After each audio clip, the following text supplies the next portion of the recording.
The traffic light glowed red, holding back the crowd of pedestrians waiting impatiently for the signal to change. Among them stood a young man absorbed in the screen of his phone, his expression twisted with irritation as he read the messages. Someone reminded him that today was June's birthday. He replied that he already had plans, but they insisted he at least bring a gift.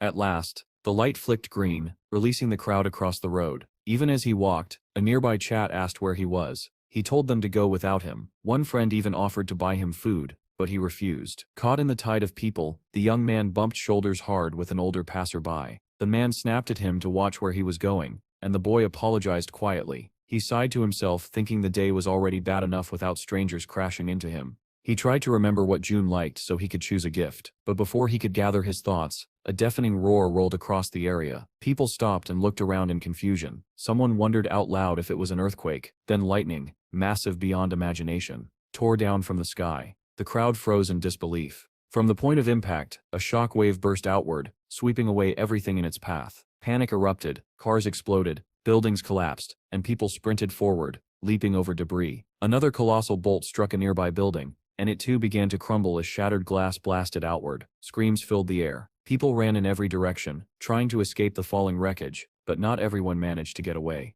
A man clutching his head called out to a woman who lay unconscious. Smaller bolts of lightning began to rain from the sky, each one carving destruction wherever it fell. People and cars were tossed like toys. Covering his head, the young man ran with all his strength, dodging burning vehicles and the stampede of terrified pedestrians. A girl burst out of the metro station, screaming for help, not knowing where to run. He shouted to her and beckoned her toward him. She rushed forward, but before she could reach him, an ambulance plowed through the street and struck her. He kept running, unable to understand what was happening, desperately hoping this was all a dream. Lost in his thoughts, he reacted too late when a truck came hurtling toward him. His life flashed before his eyes. He threw an arm over his head, a useless gesture but braced for impact. It never came. He slowly opened his eyes, trembling. His fear gave way to confusion as everything around him blurred. His body twisted, his mind spun, as if he had been tossed inside a washing machine. A flash of lightning lit the sky once more, followed by another earth-shattering strike somewhere in the distance. His eyes snapped open fully. He looked around without moving, trying to understand. A moment ago he had been hit by a truck, hadn't he? With effort, he rolled onto his back, and what he saw made his breath catch.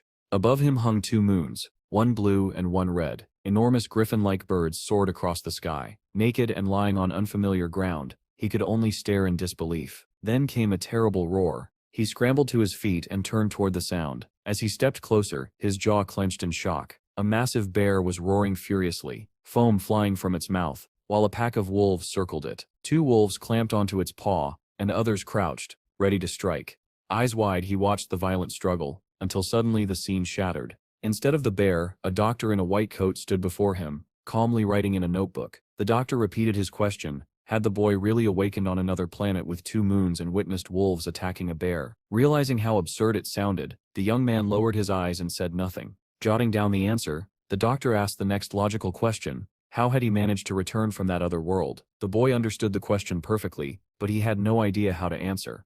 The wolves tore into the bear with brutal precision, sinking their fangs into its neck and ripping away chunks of flesh. Under the relentless assault, the bear's massive body lifted off the ground before crashing back down with a roar that sent stones flying in every direction. The pack moved as one. The largest wolves charged forward while the smaller ones stayed behind, surrounding the fallen bear and tearing it apart. Hidden between the rocks, our hero watched in terrified silence. He was so focused on the carnage that he failed to notice a snow-white wolf cub sneaking up behind him. The cub stared at him with calm curiosity, showing neither threat nor friendliness. Panic surged through him, and he cursed inwardly as fear filled his eyes. He bolted. Running with everything he had, he leapt over rocks as dust clouds burst beneath his feet. Dawn crept across the sky, painting it orange, but he could not slow down. His lungs burned, sweat stung his eyes, and every breath felt like fire. Still, he ran. Then, without warning, a translucent message appeared before his eyes, visible only to him. It read, "Your physique has increased by 1.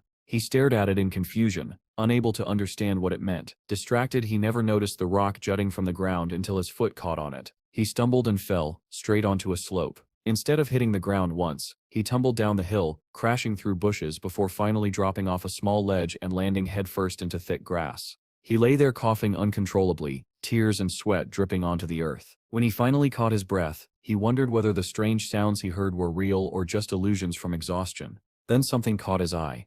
Bushes around him were heavy with red fruit, shaped like a cross between tomatoes and apples. His stomach growled loudly. One fruit lay on the ground, ants crawling across its skin. Seeing the insects unharmed, he reasoned the fruit probably wasn't poisonous. Kneeling, he grabbed one and bit into it hungrily. But midway through chewing, he froze. Something was watching him. He felt the gaze before he saw it. The grass rustled, and a deep rumbling sound rolled out from the shadows. Then a single massive red eye appeared, a vertical slit pupil staring straight at him. Terror pinned him in place. A giant snake with shimmering blue scales lunged from the grass, jaws wide. Paralyzed by shock, he stared into its eyes, accepting his fate. But before the snake could strike, a huge frog burst out of nowhere, clamping its jaws around the snake's throat. The two creatures tumbled away, the frog dragging the writhing serpent with it. Our hero sat frozen, fruit still in hand, listening to the grotesque sounds of the frog devouring the snake. He hiccuped, finally closed his mouth, and told himself this world was insane, or perhaps he was the insane one. Rain began to pour, drenching the strange forest. Water slid down enormous leaves, collecting in a puddle before dripping in a narrow stream. Perched on a tree branch, a makeshift cloth tied around his hips, our hero leaned back against the trunk and opened his mouth to catch the water. He drank greedily. 67 days had passed since he arrived in this alien world. Below him, the same wolf pack still prowled, tracking him without rest. He watched them with weary resignation, knowing they could catch him at any moment. But wolves were only one of the dangers. He needed a safer place. Night fell again, and the two familiar moons lit the sky. A year passed.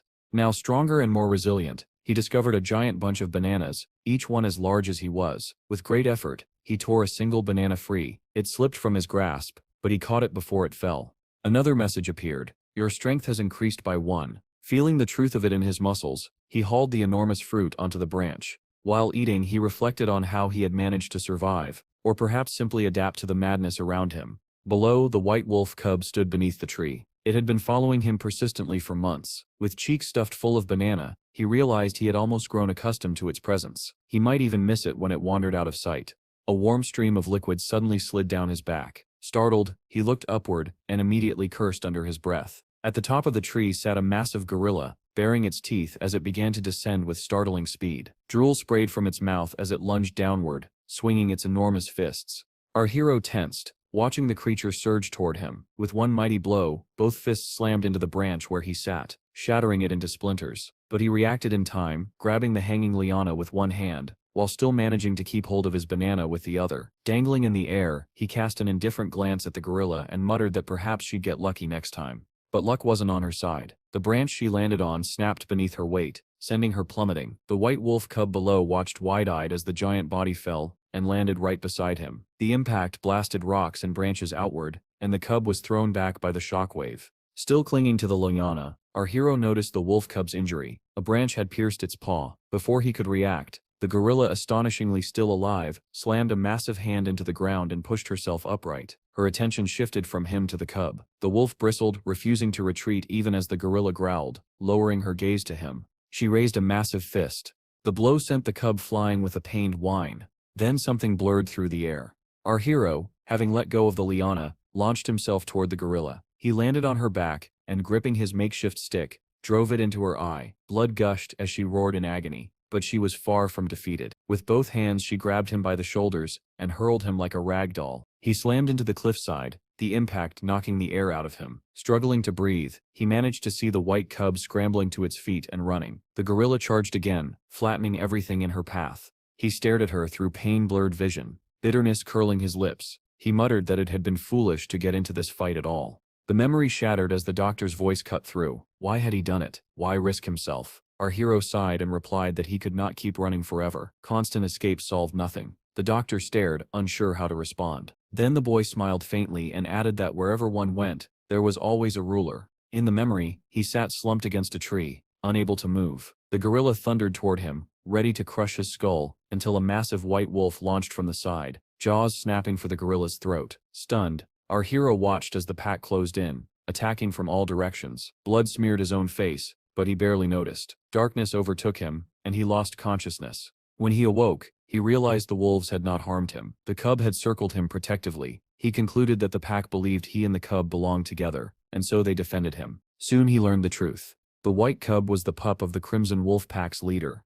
Under the dual full moons, their howls echoed across the forest. The wolves stood atop a high ridge and howled in unison. They sprinted through the forest with fierce harmony, and he ran with them, the white cub at his side. He wasn't just surviving anymore, he was becoming part of their world.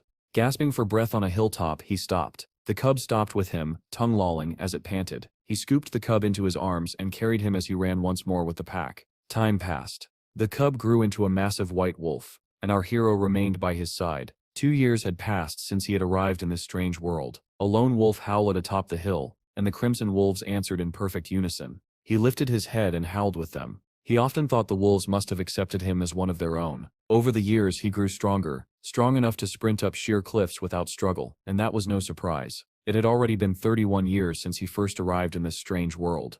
A giant snake suddenly burst from the rocks below and slithered rapidly uphill after him, but he had anticipated this. Drawing his knife, he muttered that even after all this time he still had no idea how to escape this world. He had never found the slightest trace of civilization. With one swift motion, he slashed the snake open from its jaws almost to its tail. The wolves below leapt in to finish the job, tearing apart the rest of the creature. Soon after, they hunted a boar. Running alongside the wolves, he felt fully integrated into the pack, participating in their endless battles for territory. He swung from the vines while watching the wolves chase the boar. Then he leapt, letting out a hunting roar. Mid-air, he released the liana, drew his knife, and plunged down onto the boar's head. The blade slid in effortlessly. A flock of birds burst into the cloudless blue sky as he stood atop a hill. Realizing 120 years had passed, he was certain now he was the only human on this planet. He remembered mourning fallen wolves. He had made countless furry companions and lost just as many. Sitting on the cliff with a blood-soaked knife, he realized he no longer knew how long he had been here. Centuries had passed. He did not understand how he was still alive.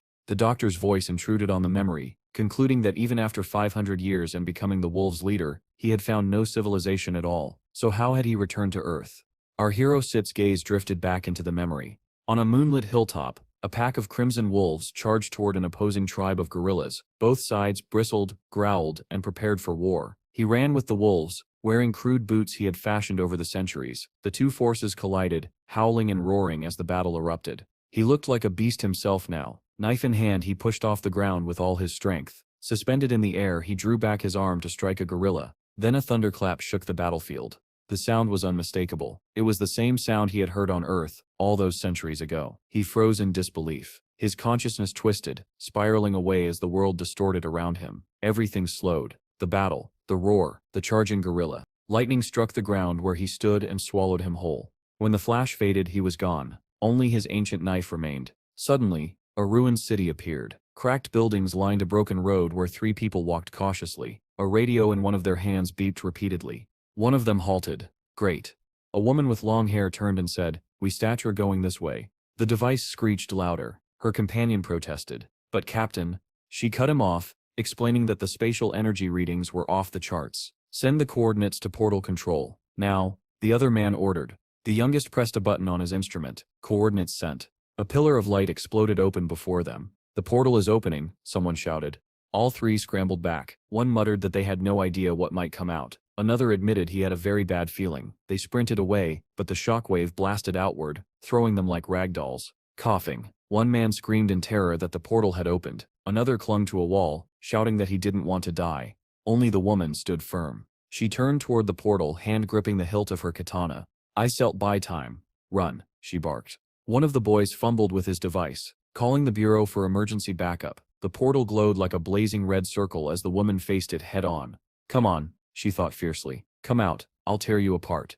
A silhouette stepped into view within the crimson glow. Her breath caught. Her defiance faltered. She stared as the haze dissolved and a human figure became visible. It was him. Her fear melted into stunned disbelief. "Is that truly a human?" she whispered, as a tremor ran through her body. Our hero, after centuries living like a beast, stumbled out of the portal in utter confusion. His instincts, sharpened by 1,000 years among predators, lashed out first. He opened his mouth and released a deafening scream. It sounded nothing like a human voice. It was the roar of a wild animal. The girl standing before the portal froze in absolute shock. Her hand gripped the hilt of her katana so tightly that her knuckles turned white. She had prepared herself to face an unknown enemy, but the creature emerging from the portal, this man radiated a primal, suffocating pressure that made her tremble. Steve snarled at her, his eyes sharp and predatory. She could hardly believe he was human at all. Her instincts screamed that this was a beast, not a man, but then the roar abruptly stopped. Steve's strength drained. He sank to his knees, then collapsed entirely as the portal's fading hum quieted behind him. The two men who had called for reinforcements approached cautiously. They stared at the unconscious figure on the ground, astonished that a human had come through. The girl's fear eased, replaced by bewilderment. What had she just witnessed? What kind of power did this man possess? She looked at his sleeping face and admitted silently that she had never felt such overwhelming pressure, not even in the highest level dungeons. She could not understand who or what he was. One of her companions radioed in, saying reinforcements were no longer needed. Someone had returned, and they needed medical support immediately. Steve sat on a hospital couch as the doctor switched off his recorder. The man smiled gratefully and said he would pass Steve's testimony to the Bureau of Awakened People. Steve's vitals were normal. He would be discharged soon. Steve lowered his head and quietly called the doctor by name. The doctor, already at the door, paused in surprise. Steve told him that for the first time in 1,000 years he was speaking to a civilized human being and thanked him for listening. The doctor replied that Steve had shared an extraordinary story and that the world should be thanking a hero who survived a millennia-long ordeal. Steve watched him leave, suspicion flickering in his eyes. The door clicked shut. Down the hallway, the doctor walked to his office, deep in thought. He found Steve fascinating. His story was so vivid and detailed that he could have been a novelist, but all the same, he had to file the report. The Bureau of Awakened People towered over the city, several high-rises with helipads dotting their roofs. In the captain's office, the girl with the katana, Jean, scanned a file. "Is this information correct?" she asked.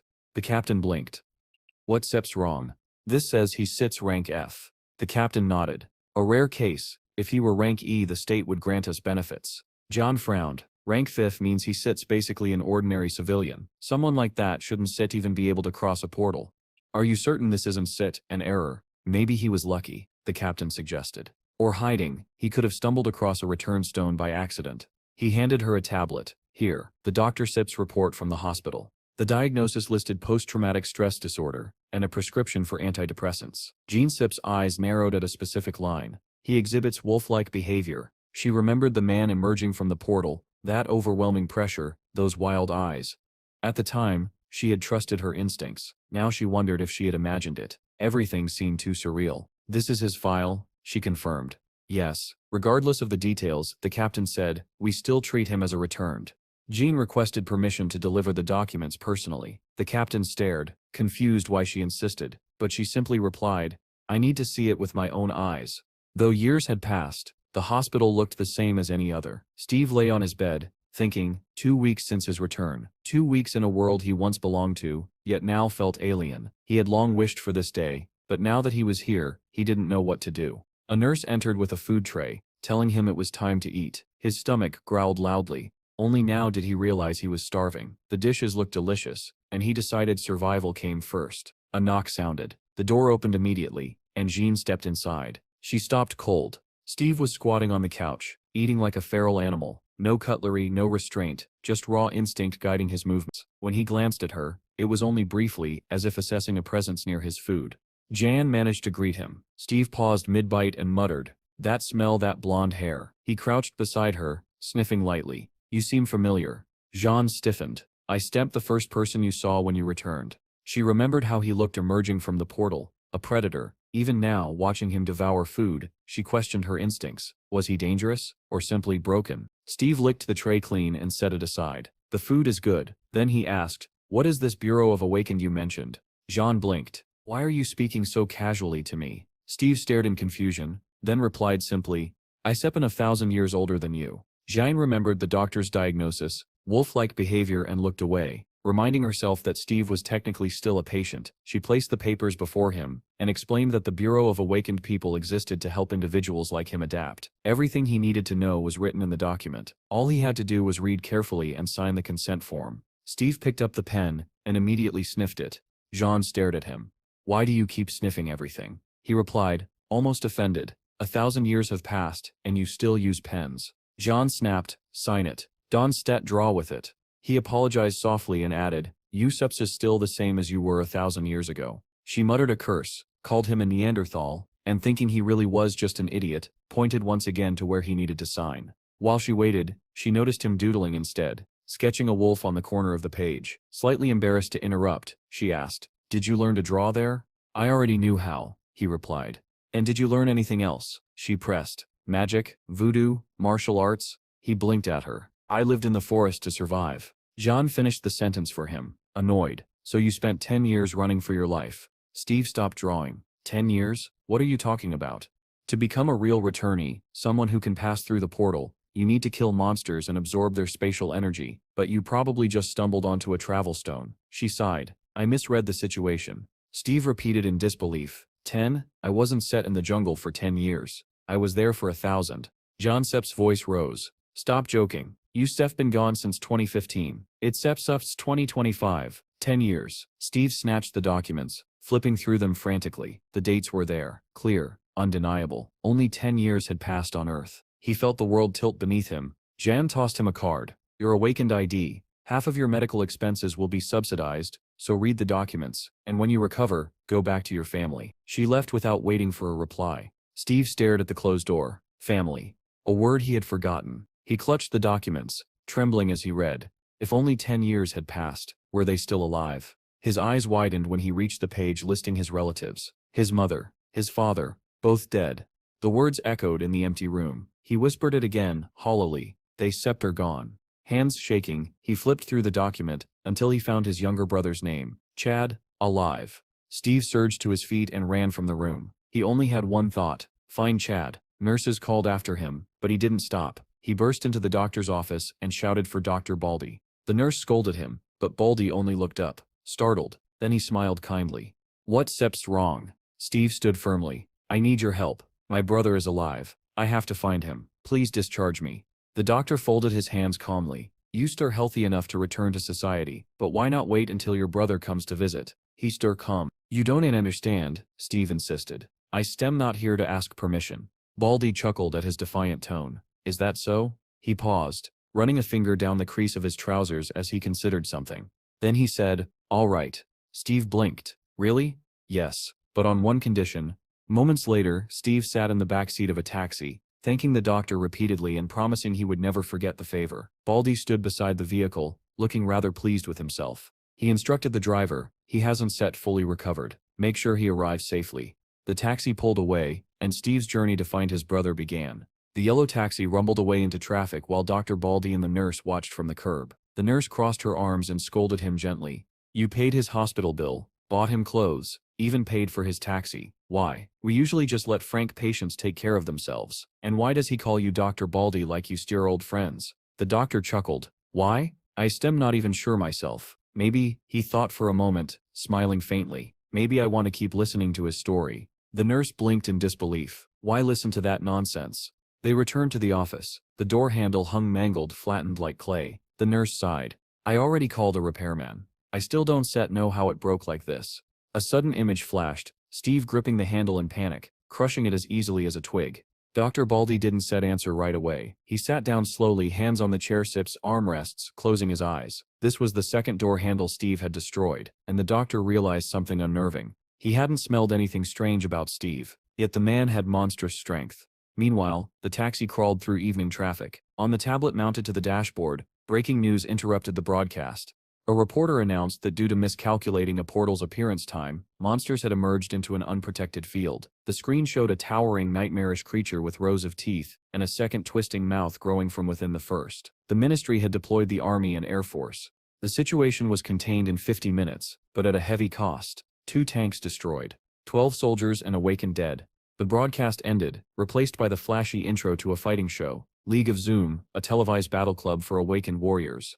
2 C-rank fighters appeared on screen. The commentator said the winner would challenge the world's second-ranked warrior. Steve watched quietly, not understanding any of it. The driver, however, was thrilled. Look at that footwork. If I were awakened, I set quit this taxi job and join a guild. Steve asked calmly. Are there hunting grounds here too? The driver nearly swerved. Hunting grounds? What, did you hit your head that hard? Steve didn't argue. He only said, just explain it without beating around the bush. So the driver did. 10 years ago, the day of the great catastrophe, portals opened all over the world, monsters poured in, helicopters tried to shoot them down, but it didn't matter. 10% of humanity died that day. Steve Sepp's chest tightened. Since then, the driver continued, the military can handle everything, so mercenaries awakened fight the monsters instead. They get licenses, get paid, join guilds. Steve asked, How does one get a mercenary license?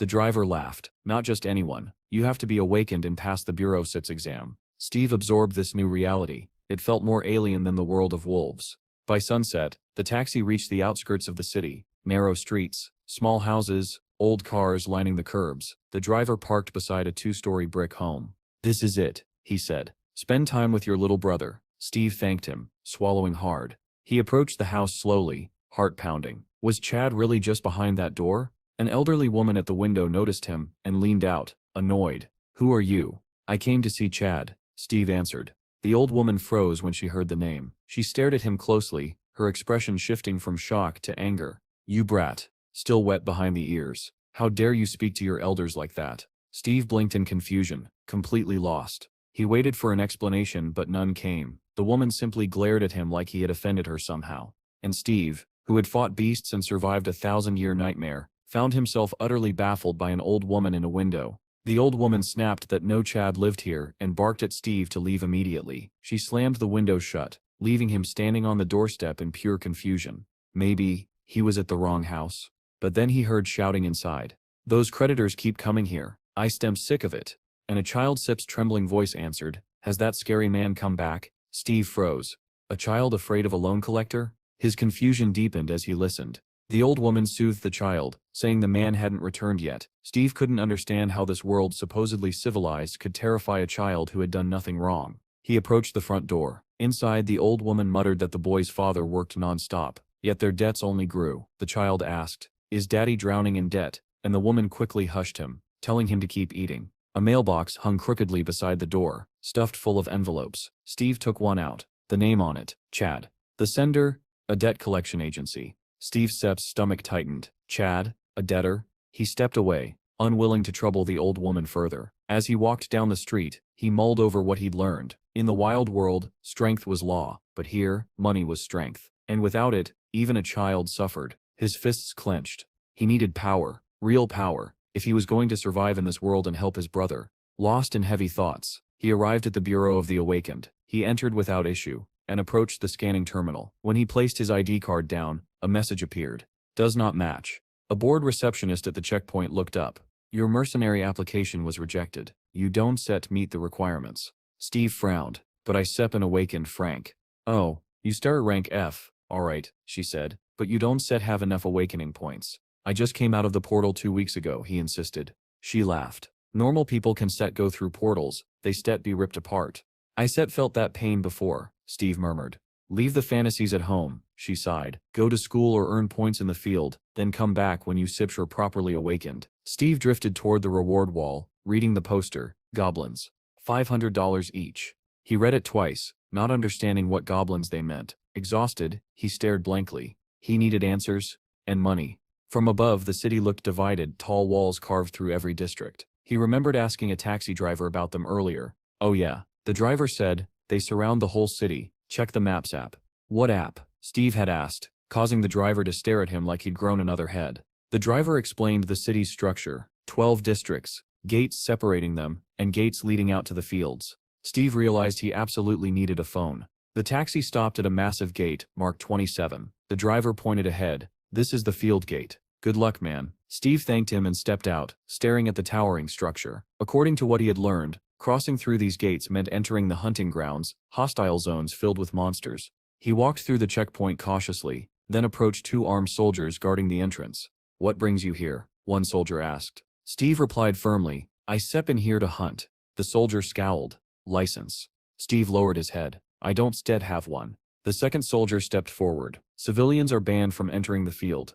But before anything else could be said, a loud commotion erupted from the entrance. "Close the gate," someone shouted. "It's too late," another voice yelled. An SUV blasted out of the field, smashing through barriers. A grotesque creature clung to the driver's neck, its fangs buried deep. The vehicle swerved violently, flipping and slamming into a concrete wall with bone-shattering force.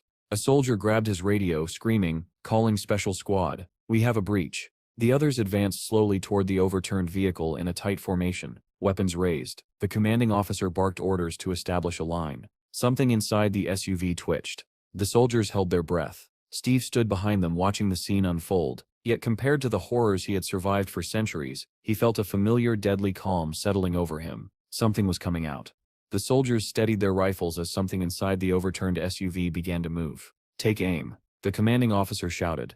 A massive green hand, bleeding, clawed, and inhuman, smashed through the shattered window. Then the creature pulled itself out, its long fangs glinting as it growled. "Fire!" The soldiers unleashed a deafening barrage. Explosions of gunfire echoed through the gate as dozens of bullets tore into the creature. It screeched, shaking under the impact, its body shredded with holes before collapsing atop the wreckage. "Cease fire. All clear. Call an ambulance."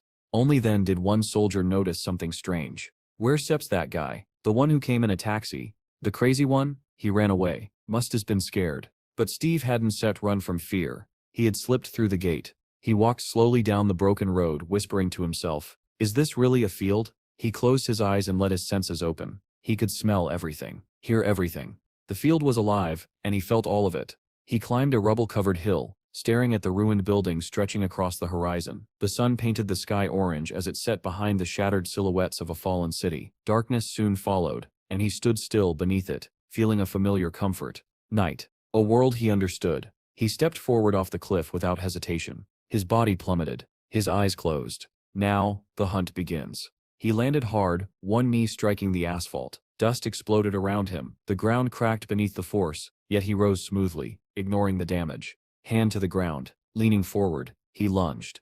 The pavement detonated beneath his feet as he surged ahead. So fast he became a blur. The dust trail behind him was the only sign of his passage. He leapt upward, ascending the height of an entire building. But midway, something felt wrong. His breath faltered.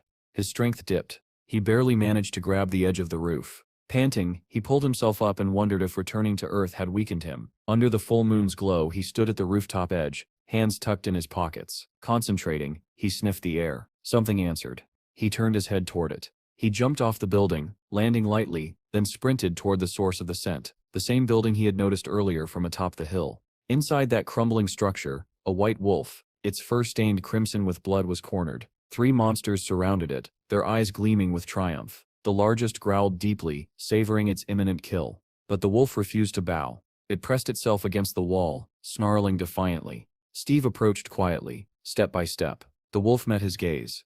"Do you want help?" he asked silently. And in the wolf's eyes he saw the answer. Yes. The monsters lunged. Steve smirked. He rushed forward with a speed that blurred his outline. "You're all my prey now," he growled. His fist connected with the first monster's skull. Crack.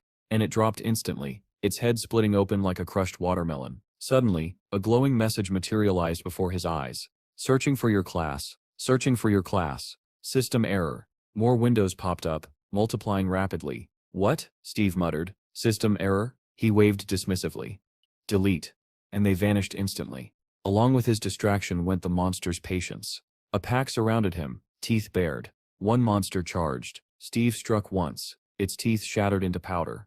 Another lunged. Steve slammed a fist into its skull and sent it flying. The third tried to flee, scrambling up the wall in terror, but a sound behind it made it turn. Steve was already there. He grabbed its head with one hand, stopping it cold, and hurled it down. The creature hit the ground with a heavy broken gasp. The battlefield fell silent, except for Steve's steady breathing and the soft growl of the white wolf behind him. The hunt had only just begun. The monster's neck snapped on impact, its body collapsing in a heap. Steve leapt down after it, landing lightly beside the corpse. Dust settled around him. And then another glowing window appeared. "Your class is derailed. Resetting statistics. Impossible. Failed to obtain new abilities. Fatal error." Steve stared at the last message, his eyes widening. He remembered this error hundreds of years ago in the jungle. When his constitution reached its maximum, the system had stopped increasing it. No matter how much he trained or fought, he never received another improvement message. And now he realized something else. Statuses existed on Earth too. "Maybe that's why I feel weaker," he muttered. Another window blinked into existence. "Access to store. Open." "A store?" Steve whispered, stunned. He pressed the button. A new interface appeared. Velk points. 7. Water bottle. 1 Velk. Bread rye. 2 Velk. "That's it?" Steve groaned. Still, he chose water and bread. A bottle and bun materialized in front of him, hovering in midair before dropping softly at his feet. A faint whine snapped him out of his thoughts. The white she-wolf, bleeding heavily, lay against the wall, a small wolf cub crying beside her. Steve approached slowly so as not to frighten them. Kneeling beside the she-wolf, he stroked her muzzle. She was dying. Her breaths were short and ragged. "Poison," the cub whimpered. Steve sighed. I didn't come here to be a babysitter, he said softly. Talk to me. But the she-wolf could no longer respond. Her eyes fluttered shut. The wolf cub stared at him with impossibly sad eyes. Steve sighed again. Fine, I get it, he muttered. Maybe this meeting was meant to be. Instead of taking the water, he reached into his jacket and pulled out the rye bun. He placed it gently in front of the cub. Eat. While the cub ate, Steve returned to the battlefield. 7 dead monsters. He counted them all. A car would have been useful, he said with a tired exhale. The sun rose over the ruined city, painting the world gold. Steve stood with his eyes closed, soaking in the warmth. Later, he sat beneath a large tree. The cub slept curled in his lap. Before him lay the freshly covered grave of the she-wolf. He stroked the pup's back. It's time to go. At gate 27, chaos erupted. Cars were backed up. Drivers argued with soldiers about quarantine procedures. Suddenly, everyone fell silent. Heads turned. Eyes widened. A soldier whispered, "Is that?" From the gate, Steve walked out, calm, steady, carrying a wolf cub in one arm, and strapped across his back. 7 monster corpses, still dripping blood. A driver gaped. He carried all that by himself? Another choked. Did he kill them alone? The soldier finally recognized him. It's Tim. Steve marched straight into the Bureau of Awakened People and returned to the clerk who had denied him earlier. Her jaw hung open as she calculated his earnings. For 7 goblins, that sips $350,000. 3 heliotrope minerals, $60,000. Quarantine and puppy vaccinations, deducting $200. Total payout, $410,000. Steve blinked. What sips heliotrope? She held up a glowing red stone. This is taken from a goblin sit's heart. Value depends on size and energy. She added, since you don't have a bank account, you get cash, but you should open one. You said we're capable. Steve stared at the thick stack of bills in his hands. If I keep hunting, money won't set to be a problem. Meanwhile, somewhere else in the city, a white van pulled up to a small corner store. The driver greeted the owner. Where's Chad? Haven't seen him lately. Part-time job, the young man replied. Poor kid suffering from debt. Field work is tough, Chad admitted, but the pay worth it. The owner handed him a chocolate bar. Bill likes these. Chad handed over a bottle of beer. Count that too. The van rolled off again. Chad, cheerful and humming to himself, was on his way home, completely unaware that his older brother, whom he thought long dead, was finally back in the world, and getting closer with every step. Suddenly, someone behind Chad called his name. He turned, startled by the familiar voice, but before he could react, a baton struck him brutally from behind. Chad collapsed, the groceries spilling out of his bag across the ground. The man holding the baton grinned cruelly, saying he was glad to see Chad again. He added that they were starting to think Chad had abandoned the child and run away. Blood trickled down Chad's forehead as he stared at the group of men in terror. The quiet neighborhood filled with sobs and the dull sound of blows. The man with the baton looked Chad over and commented mockingly that the boy's face had improved. Then he lowered the baton to his shoulder and began shouting. He complained that he had lost count of how many times he had come here for the money. Chad apologized repeatedly, trying to endure the pain. He held out a wad of cash. Everything he had earned, $240,000. The man counted it aloud, $160 for the month, $120 in interest, gasoline, dry cleaning. He sat down on the steps, unimpressed. Too little. 2 more men stood behind Chad, blocking his escape. Hearing this, Chad trembled violently, tears welled in his eyes. I get the rest, I swear. 3 days, please. I get it in 3 days. The man struck him again. And do you know how much interest builds in 3 days? He raised the baton once more. If you lie to me again, he never finished the sentence. A voice cut through the street like a blade. Hey, freak. Everyone turned. Steve approached with calm, steady steps, and beside him padded a small white wolf cub. The man frowned and demanded to know who he was, but Chad had already recognized him. His breath caught. His eyes widened. His voice broke. Big, brother. Steve's face was carved in stone. No smile, no softness, only a cold, controlled fury burning behind his eyes. He saw only one thing, his little brother on the ground. Chad rose shakily from his knees, unable to believe who stood before him. The bandit stared between them, confused. Steve took one step, then another. He stopped before Chad, knelt down, and looked him directly in the eyes. Chad, he whispered with a tenderness that contradicted his intimidating presence. Is it really you? Chad stared back at him, overwhelmed. The only word he could form was brother, and with that single word old memories resurfaced, memories Chad had buried long ago. He remembered being beaten by 4 bullies at school. One searched his pockets while another mocked him. Chad pleaded that he had nothing left. The boys didn't believe him. He looked up then, and saw Steve walking by holding bags of trash. "Steve," Chad screamed. "Help me." The bullies turned in surprise, but Steve only walked past them toward the dumpsters. He didn't even glance at his brother. He simply threw away the trash and walked back, ignoring Chad as he begged. The bullies resumed beating him, telling him that real friends were supposed to help with money. Chad cried through the pain, watching Steve walk away. His brother had abandoned him once, and Chad never forgot that feeling. Later, when the red domes appeared over the city and monsters began crawling out, Chad was home watching the news. The broadcast was interrupted by a violent knock at the door. Chad ran in fear, thinking, "Mom?" But it wasn't his mother. It was his aunt and uncle. They said they couldn't reach his parents and asked where Steve was. Before anyone could answer, an explosion ripped through the hallway. The blast threw Chad across the room. The wall collapsed, stones flying everywhere. A monster with 3 long snake-like necks rose above the destroyed street. As people screamed in terror, Chad lay bleeding on the floor, paralyzed with fear. Through the broken wall, a giant monstrous eye stared directly inside. He held his breath, certain he would die. But the monster didn't see him and moved on. Sitting in the wreckage, Chad thought bitterly that he no longer cared if Steve vanished from the world entirely. And now, seeing his brother standing before him after 10 years, he realized that these were the exact thoughts he had carried all this time. Steve smiled faintly. "You still gotten older, Chad." Chad still stared at Steve in disbelief. For 10 years he had truly believed his older brother was dead. Now Steve stood before him, alive. Their reunion was interrupted when the bandit crouched beside Chad and mockingly asked if he had hit his head. Pointing at Steve, he sneered, "How could this brat possibly be your older brother?" That was the moment Steve's expression changed. Before anyone could react, Steve grabbed the man's head and slammed him toward the ground. Then, with effortless force, he hurled the bandit backward. The man flipped through the air and crashed against the wall, knocking a stack of wooden rods onto himself. Chad watched, stunned. He had never seen anyone move like that. The 2 other thugs growled at Steve, furious that their leader had been tossed aside so easily, but Steve didn't even acknowledge them. He looked only at Chad. "Are you hurt?" Chad shook his head. "I stamp fine." The bandits took Steve's calmness as disrespect. One rushed forward and kicked Steve in the neck. Steve didn't flinch, didn't react, didn't even look at him.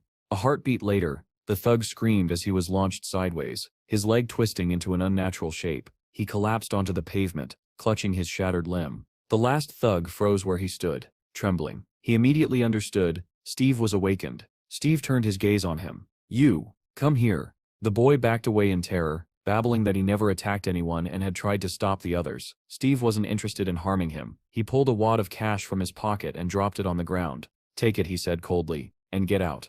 The boy bowed repeatedly, scooped up the money, and fled. Steve helped Chad to his feet. Together they walked home in silence, the wolf cub trotting happily beside them. When they arrived, it was already dark. Stars glittered above the small old house. The same elderly woman who earlier shouted at Steve now stared at the brothers in complete shock. She looked from Steve, to Chad, to the wolf cub, then back to Steve.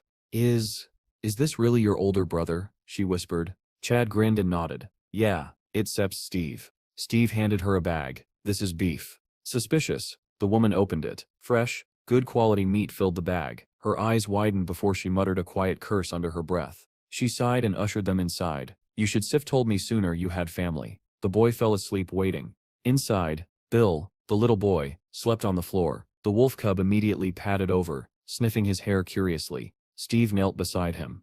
"Is he your son?" "His name is Bill," Chad said softly. "He sets everything to me." "What about his mother?" Chad's smile faded. "She chose a different life." "It's my fault." The wolf cub gently licked Bill's head, comforting him even in sleep. Steve watched them both with sadness. "Let's get a drink," he suggested quietly. Chad accepted.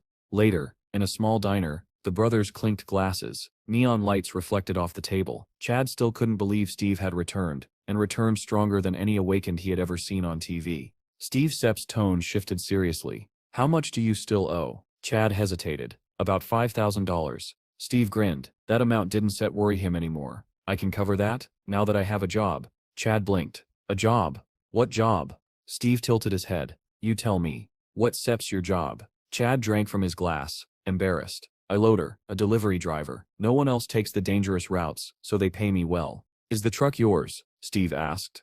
"No, it belonged to the old lady Sepp's son. She lends it to me." "And what does her son do now?" Chad Stett's face darkened. "He died during a delivery. She took care of his boy Bill, like her own. She saved us." Before Steve could respond, Bill woke up back home. The wolf cub licked his face, making him giggle. He ran into the kitchen with the pup in his arms. Daddy. Chad turned, smiling brightly. You. Star awake. Bill stared curiously at Steve. Who sets that? That Sep's your uncle, Chad said proudly. Bill shyly waved. Can I play with the puppy? Steve couldn't help but smile warmly. Of course. Bill Sep's squeals of happiness echoed through the house. As he played with the cub, Chad laughed. He Seps wanted a puppy for years. Yusef made his whole world. Steve didn't respond at first. He simply watched them, his family, with a quiet, unfamiliar warmth growing in his chest. After a moment, he looked at Chad. Why don't we work together? He said. Chad blinked, stunned by the offer. Work together? What do you mean? Steve insisted he would handle everything himself. All Chad had to do was help with the truck. Chad blinked in confusion, asking what job Steve was even talking about. With a dark, confident grin, Steve revealed his plan: monster hunting. Chad was sure he'd misheard and asked again, only to get the same answer. The next day, Steve arrived at the Bureau of the Awakened. The receptionist looked over his documents with clear excitement. She told him he was officially registered as an Awakened, and immediately boosted his level. He received his new identification card, stamped with his class. Druid, rank F. She explained that he would now receive government payments directly to that card. Then she handed him a box containing a phone, a gift for newly awakened hunters. She reminded him to download the mandatory application, which would send him mission details and available hunting locations. If he captured enough monsters, his rank would rise to E, earning him extra bonuses. She added that with persistence like his, people like him could help save the land. Finally, she informed him that the system errors in his status screen had been resolved and told him to try opening it. A translucent window appeared before Steve, filled with numbers and attributes he didn't fully understand. Some values, like harmony, were shockingly low, and he wondered how difficult it would be to raise them. Meanwhile, on a sunlit highway, a white delivery van sped between mountain shadows. Chad's phone, mounted on the dashboard, rang. The screen displayed a single word: brother. Chad congratulated him on the new phone and asked if he had finished registering. He explained he had only one last delivery before coming to meet him. When he learned Steve still needed to pass the mercenary exam, he warned him that being rank F would make killing monsters difficult. But Steve cut the call short, irritating Chad, who wondered how his brother could have changed so drastically. As Steve walked through the city checking his phone, he received a notification for monster hunting bonuses, and unknowingly passed by an active portal. At the gate's entrance, traffic was backed up. Drivers honked and shouted for the line to move faster. Among the stopped cars sat a green SUV that blended easily into the crowd. Inside were young men in white jackets. The man in the passenger seat stared tiredly out the window, while the three in the back trembled nervously, preparing for their first real battle. The driver tried to calm them, reminding them that as awakened, they had nothing to fear. If they passed this trial, they would be accepted as core members of the Shinra Guild. Determined, they promised to do whatever it took. The man in the passenger seat scowled at their enthusiasm. He believed they had no real ability, and were only present because of their wealthy families. In his mind, they were destined to fail again. At the checkpoint, a soldier reviewed his monitor and called for the next person. When he looked up, he was startled. Steve stood alone in a fresh tracksuit with no visible equipment. The soldier asked if he was entering the gate by himself and requested his pass card. When Steve tapped it to the terminal, it flashed green. The soldier noted his name and rank F status. As Steve approached the entrance, the soldier tried to stop him, asking if he understood how dangerous the gate was. Inside the SUV, the passenger noticed Steve walking straight toward the gate. The soldiers debated whether they should even allow someone with no equipment to go in alone. Then another soldier recognized him as the man who had killed 7 goblins at Gate 27 the previous day. The SUV's occupants overheard this, stunned that he intended to enter again and without gear. Once the system unfroze, the soldier waved the SUV forward. The man in the passenger seat abruptly ordered the driver to chase Steve, startling him, but the driver obeyed, accelerating through the gate. They turned the same corner Steve had taken, but as the SUV screeched to a stop, the men stared in disbelief. The path ahead was empty. Steve had vanished completely. The driver looked around in confusion, trying to understand how someone they were seconds away from catching had disappeared without a trace. The man watching from the shadows wore a sinister smile, convinced he had found an easy target. But at that very moment, Steve was already sprinting through the forest, kicking up clouds of dust with every long, powerful stride. When he finally slowed to a stop, he planted one foot forward, bent over with his hands on his hips, and tried to catch his breath. The run told him everything he needed to know. His body truly had weakened. Opening his status menu only confirmed it. If he wanted to survive, training was unavoidable. Then he heard something ahead. Steve straightened, focusing on the faint noise. Voices. Human voices. One snarled, "Come on, attack, coward." Another shouted back, Do you want to die? From the sound of metal clashing, Steve guessed they were sword fighting. He glanced left, pinpointing the direction, and a predatory smile crept across his face. This wasn't monsters fighting. This was a clash between awakened. He couldn't resist watching. A scream cut through the forest as a severed hand, still gripping a sword, sailed through the air trailing blood. Someone roared, "Attack!" Steve broke into a run and climbed onto the top of a ruined building overlooking the scene. Below, chaos unfolded. 3 men in green uniforms were surrounded by a group of rough-looking bandits dressed in brown, while one bandit barked threats, demanding they drop their possessions and leave. The men in green clearly didn't want to fight. Steve watched silently, noting their trembling stances and unwillingness to engage. A blue pickup truck suddenly pulled up beside the confrontation. A large, muscular man stepped out and planted his foot in the dirt. "Why is it taking so long to deal with them?" he demanded. The boys in green froze when they saw him. Someone whispered his name, Shiek, the notorious C-rank robber, with a 400 million bounty on his head.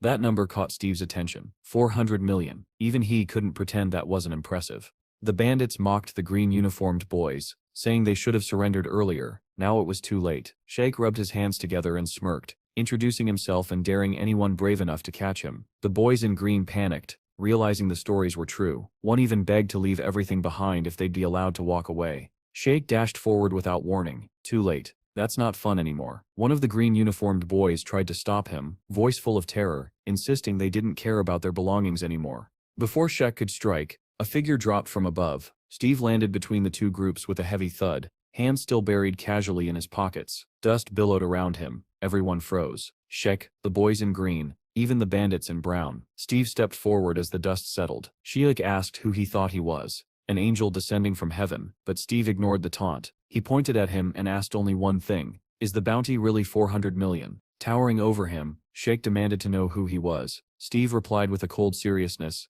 I just need the money. The bandits recoiled, dumbfounded. The boys in green stared at him as if he'd lost his mind. Sheikh burst out laughing, delighted by the absurdity. With a sneer, he asked if Steve actually thought he was from the commission. Steve didn't answer. He simply stared. Then Sheikh's eyes glowed red. He told Steve that anyone who looked into his eyes for 5 seconds would be unable to move. Steve stood frozen in shock as his own body began to glow a faint shade of red. He couldn't understand what was happening. One of the boys in green recognized the technique and went pale with fear. Sheikh chuckled, confident his ability had worked, and ordered the green uniformed boys to seize Steve. Cautiously, the boys approached him. Why did you interfere? They demanded. Behind them the bandits stood ready, though far less certain. But then something impossible happened. Steve moved. In one swift motion, he struck Sheikh. Everyone froze. The bandits gaped. The boys in green stared wide-eyed. No one understood how Steve had broken the immobilization skill. And the most shocked of all was Sheikh himself, unable to comprehend how this newcomer, this rank theft nobody, had just landed a blow on him. Steve tightened his other fist, preparing to strike again. His lips curled into a feral, animalistic grin. That's just magic, he said, as if dismissing Sheikh's ability entirely. Sheikh flinched at his tone, staring at Steve in disbelief. Teeth clenched. You're funny, Steve added, raising his fist as his eyes glowed bright blue. Sheikh's own red eyes widened in fear. He tried to regain control, roaring, Stop. His eyes flashed red. To everyone's surprise, Steve's body froze. His fist halted mere centimeters from Sheikh's face. With a smug smile, Sheikh taunted him, claiming he wasn't so simple after all. Drawing a knife from his belt, he swung it, and advised Steve never to let his guard down. But before the blade even reached its target, Sheikh's nose smashed against Steve's rising knee. The knife tumbled from his hands. What else can you do besides that pathetic trick? Steve asked, almost disappointed. Anything more interesting? He threw a punch at Sheikh's face. The man tried to trigger his magic again, starting the incantation, but never finished it. Steve silenced him with a brutal hook, knocking out several teeth. A second blow crashed into Sheikh's solar plexus, forcing the air from his lungs. The final kick struck his ribs, folding him over. Steve grabbed Sheikh's jacket, and with a single decisive movement, flipped the large man over his shoulder. Sheikh crashed through a nearby window, shattering the glass and scattering shards across the ground. Breathing evenly, a faint smile on his lips, Steve said, Too easy. The men in green stared in disbelief, unable to comprehend how Steve had taken down Sheikh so effortlessly. With Sheikh unconscious, Steve turned to the brown-clad bandits holding their swords out defensively. Are you planning to attack? He asked. They vigorously shook their heads, insisting it was all a misunderstanding. Steve ordered them to gather together, and they rushed to the spot he pointed to. He then asked the green-uniformed boys if they had any rope. One grinned nervously and said he did. Steve turned back to the bandits and asked how much they would pay for their freedom. They panicked, babbling that there was no bounty on them, that Sheikh was the only wanted man, and that they were victims who had been threatened. Meanwhile, Sheikh regained consciousness and listened in outrage as the men claimed Steve was now rich thanks to capturing him. Tears welled in his eyes as he shouted that they were traitors, leeches who clung to him for their share. Steve looked down at him, surprised he was awake already. The green-uniformed boys spoke up, insisting the brown-clad bandits were lying and that capturing all of them would earn a higher reward, but the bandits objected, insisting they were only servants. Sheikh tried appealing to Steve directly, asking if the government's rules didn't bother him. He said that inside this place, Steve was free to do anything, and if Steve spared him, he would consider Steve a king. Before he could finish, Steve's sneaker slammed into his face. "Sleep a little longer," Steve said. Sheikh collapsed again, unconscious, a clear imprint of Steve's shoe marking his cheek. Steve turned to the bandits. "There's a reward for them too?" he asked. The green-uniformed boy confirmed they were all criminals. The bandits wilted with despair as Steve commented that there were far too many of them. One of the green-uniformed boys brightened suddenly, saying they had a truck. Steve liked that idea. With a wicked smile, he wished the bandits good night. The forest filled with the sounds of fists, groans, and desperate protests, some insisting there was no bounty on them even as they were knocked out. Soon a red pickup truck sped down the ruined highway, its bed stacked with tied-up bandits like firewood. The driver glanced gratefully at Steve. "Thank you for saving us," he said. "I didn't want to save you," Steve replied flatly. The boys in the back protested, saying that, whether he wanted to or not, he had helped them. That made him their savior. Steve sighed and accepted it since arguing seemed pointless. On the way, he asked the driver about his abilities. The man said he had the skills of a fencer, a stalker, and a scout. Steve was stunned. 3 abilities. The driver explained he had started with one and learned the others through practice. Steve sat back thinking, skills could be acquired? The idea intrigued him. The driver was equally confused, wondering how Steve didn't already know something so basic. Remembering the moment Shaq had shouted, "Stop," and how effective it was, Steve concluded that learning a magic-type skill might be a very good idea. As the pickup sped through the ruined forest, something ahead caught Steve's eye. Through the cracked buildings and leaning trees, a massive blue dome shimmered against the pink sky. The truck was heading straight toward it. "Is that the portal?" Steve asked. The driver stared at him as if he had asked where the sun came from. "That SIP's a level 1 portal, the easiest kind. It SIP's where we were headed in the first place." Steve sighed, disappointed. "Too bad I don't still have a mercenary license yet. Otherwise I could go in." The driver almost choked. "You don't still have a license? At all?" Steve, missing the shock in his tone, simply answered, "Not yet."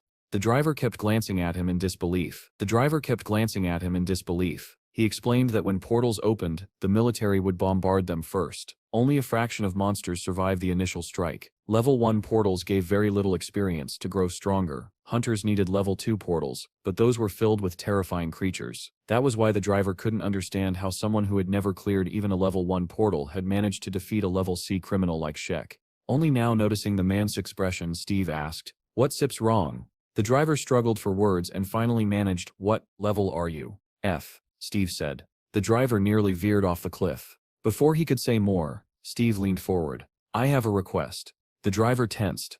Up ahead, the military had set up a perimeter around the portal. Tanks, armored vehicles, and ambulances were stationed nearby. As the haze inside the portal thinned, the first silhouette appeared. One of the boys from the green SUV. 4 others followed him, and one supported a blonde teammate, whose arm had been reduced to a bloody stump. The team hurried toward the medics. The captain, jaw clenched with rage, complained loudly that guilds accepting members like this should be wiped out. Another tried to calm him, saying many younger awakened behaved this way now, but the captain wasn't comforted. He believed rich kids bought monsters through underground brokers, pretended to finish them off, then hired bounty hunters to boost their levels before joining guilds. When monsters were stronger than expected, casualties followed. He was tired of a world ruled by money. As he approached the soldiers, he asked why there was so much noise in the level 1 zone. The soldier replied that 10 robbers had been caught, among them the notorious Sheikh. The captain was stunned. Who captured him? Someone high-ranking? No, the soldier said. A boy, rank F. The captain and his partner froze. How? The soldier explained casually. He beat him up, broke his nose, cheekbones, ribs, both sides. The captain immediately remembered the lone figure who had entered the gate without equipment. His blood ran cold. Where is he now? He demanded. The soldier pointed toward the portal. He entered just now, I think. Without another word, the captain sprinted toward the portal, ignoring his partner calling after him. He needed to see the truth for himself. Reaching the checkpoint soldier, he shouted his rank. The soldier turned, startled, and asked what the matter was. The man who captured Sheikh, the captain said. Did he enter the portal? Right then, Steve stepped out of the portal with one of the rescued boys. That didn't set hurt at all, Steve said, looking down at his clothes, and these didn't set disappear. The boy explained, items made in our world can set pass through portals. These clothes are crafted from otherworld materials. They set are extremely expensive. Steve wasn't listening. Something behind them caught his eye, a glowing doorway suspended in the air. What sets that? That sets the portal gate, the boy said. Inside the portal splits into 38 subportals. We entered number 24. As Steve watched, the glowing door vanished. Why did it disappear? He asked. They need to clear the area first, the boy replied. Then it reappears. Clear it? You mean kill everything inside? No, just the boss. Steve rolled his shoulders, warming up. Wait here. I still be quick. Wait, what? How could I stay here alone? But Steve was already sprinting forward, ignoring him entirely, ready to dive into the next fight. A crater blasted open where Steve had stood, dust rising in thick pillars. The boy he left behind watched him vanish into the portal's interior, stunned. What kind of person was he? Perhaps one of those exceptional fighters, but then he reminded himself, someone who defeated Shikaran Says could surely handle a level 1 dungeon. Suddenly, horror struck him. He had forgotten to tell Steve something vital, the location of the exit door after the boss died. If Steve didn't reach it in time, he would be trapped in the dungeon forever. Panic poured through him as he sprinted forward, praying he could catch up. Meanwhile, at the portal control booth, a soldier stared at his monitor reading door 24 closed. He reported the update to the captain. The captain cursed loudly. Steve was sealed inside. Inside portal number 24. A faint fog drifted through the forest. 3 goblin-like monsters patrolled between the trees, weapons raised. One heard a noise and spun around with a growl, only to have its head crushed by a single punch. The second monster was struck in the gut and flung sideways. The third collapsed when Steve drove a blow into its stomach, dropping its knife. Steve picked the weapon up, examining it with mild interest. Pretty good, he muttered. He crouched beside one corpse and stabbed the knife into its chest. Even behind his bandana, the rot smell of monsters filled his nose. He retrieved a red mana stone from the creature and studied it. 1 stone from 3 monsters. Money isn't a problem anymore. His priorities had shifted, but leveling up is more important. The boy finally reached the battlefield and stared at the heap of slain monsters. How many had Steve already cut down? His eyes glowed white as he activated his tracking skill and located Steve's direction. Steve, meanwhile, was examining his status screen. He had enough points to buy 2 skills, Beast Taming and Tree Spirit Summoning. He opened the description for Beast Taming, but 2 monsters crashed down on him from above. Steve sensed them instantly. He spun, smashing one in the face with his fist and striking the other with his elbow. Both monsters spiraled away through the air. A new notification appeared. Achievements, 545, breaking another monster sip's jaw. Steve grinned. He leveled up again, but then a red error message flashed. Irrecoverable error. Additional synchronization initiated. Again, Steve groaned. But this time, after the glitch, his stats increased. His level rose by 1. He unlocked the skill menu. Tree Spirit Summoning, 100 points. I'll take it. A bright orb appeared before him, glowing softly. Inside floated a tiny winged creature, a fairy-like being Steve vaguely remembered seeing near the jungle before, thinking it was a firefly. Tree Spirit, he said, find the remaining goblins. The spirit darted off and hovered, projecting a beam of light into the soil. It read the memories of trees and plants, but slowly, its level was low. Steve browsed the remaining skills and bought reconnaissance with the rest of his points. Kneeling, he placed his hand on the ground. White light filled his eyes. Tracking. The information came, but it was all about the dead. Then, something deeper in the forest caught his attention. Not goblins. Something bigger. Something hostile. He grinned. Without hesitation, he bolted toward the sound. After sprinting across the forest, Steve climbed a small rise and scanned the clearing. Below, the boy who had followed him was pinned against the ground. A massive goblin, twice the size of the others, was about to drive a spear into him. Steve appeared beside him in an instant. "What are you doing here?" he asked calmly, as if they weren't seconds away from disaster. The boy's eyes widened with relief the moment Steve appeared. A massive goblin hovered over him, its knife descending toward his face. Steve frowned. "I told you to wait for me." The boy trembled, clearing his throat. I was attacked." Obviously, he muttered in a helpless plea for help. Steve smiled faintly. "Yeah, I see that." The knife crept closer, grazing the boy's skin. He screamed as the blade nearly touched him. At that exact moment, the goblin sensed danger and spun around. It barely managed to lift its shield, just in time to block Steve's brutal kick. The shield saved its life, but not its balance. The force hurled the monster several meters sideways. The goblin staggered up, refusing to surrender. shield raised as it prepared to counterattack. It never got the chance. Steve's kick shot upward, smashing into its jaw. Bone cracked loudly, and the creature flew backward into a boulder. Stones shattered around it. Steve didn't set pause. He sprinted after it. Bleeding heavily, the goblin bared its teeth in desperation. Steve leaped high, raising the stolen knife overhead, and drove it down into the creature's chest. A notification flashed. Level up. Plus 120 experience. Steve chuckled. Generous today. Behind him, the boy stared, stunned by Steve's effortless brutality. Steve turned. So, will the exit door open now? The boy snapped out of his daze. Yes. Of course. Right on cue, the door reappeared. The two stepped through and returned to their world. Soldiers noticed them immediately. Hey, isn't that the guy who caught Shiek? One asked. Yeah. The other replied. The captain set's been looking for him. He glanced at the monitor, then laughed in disbelief.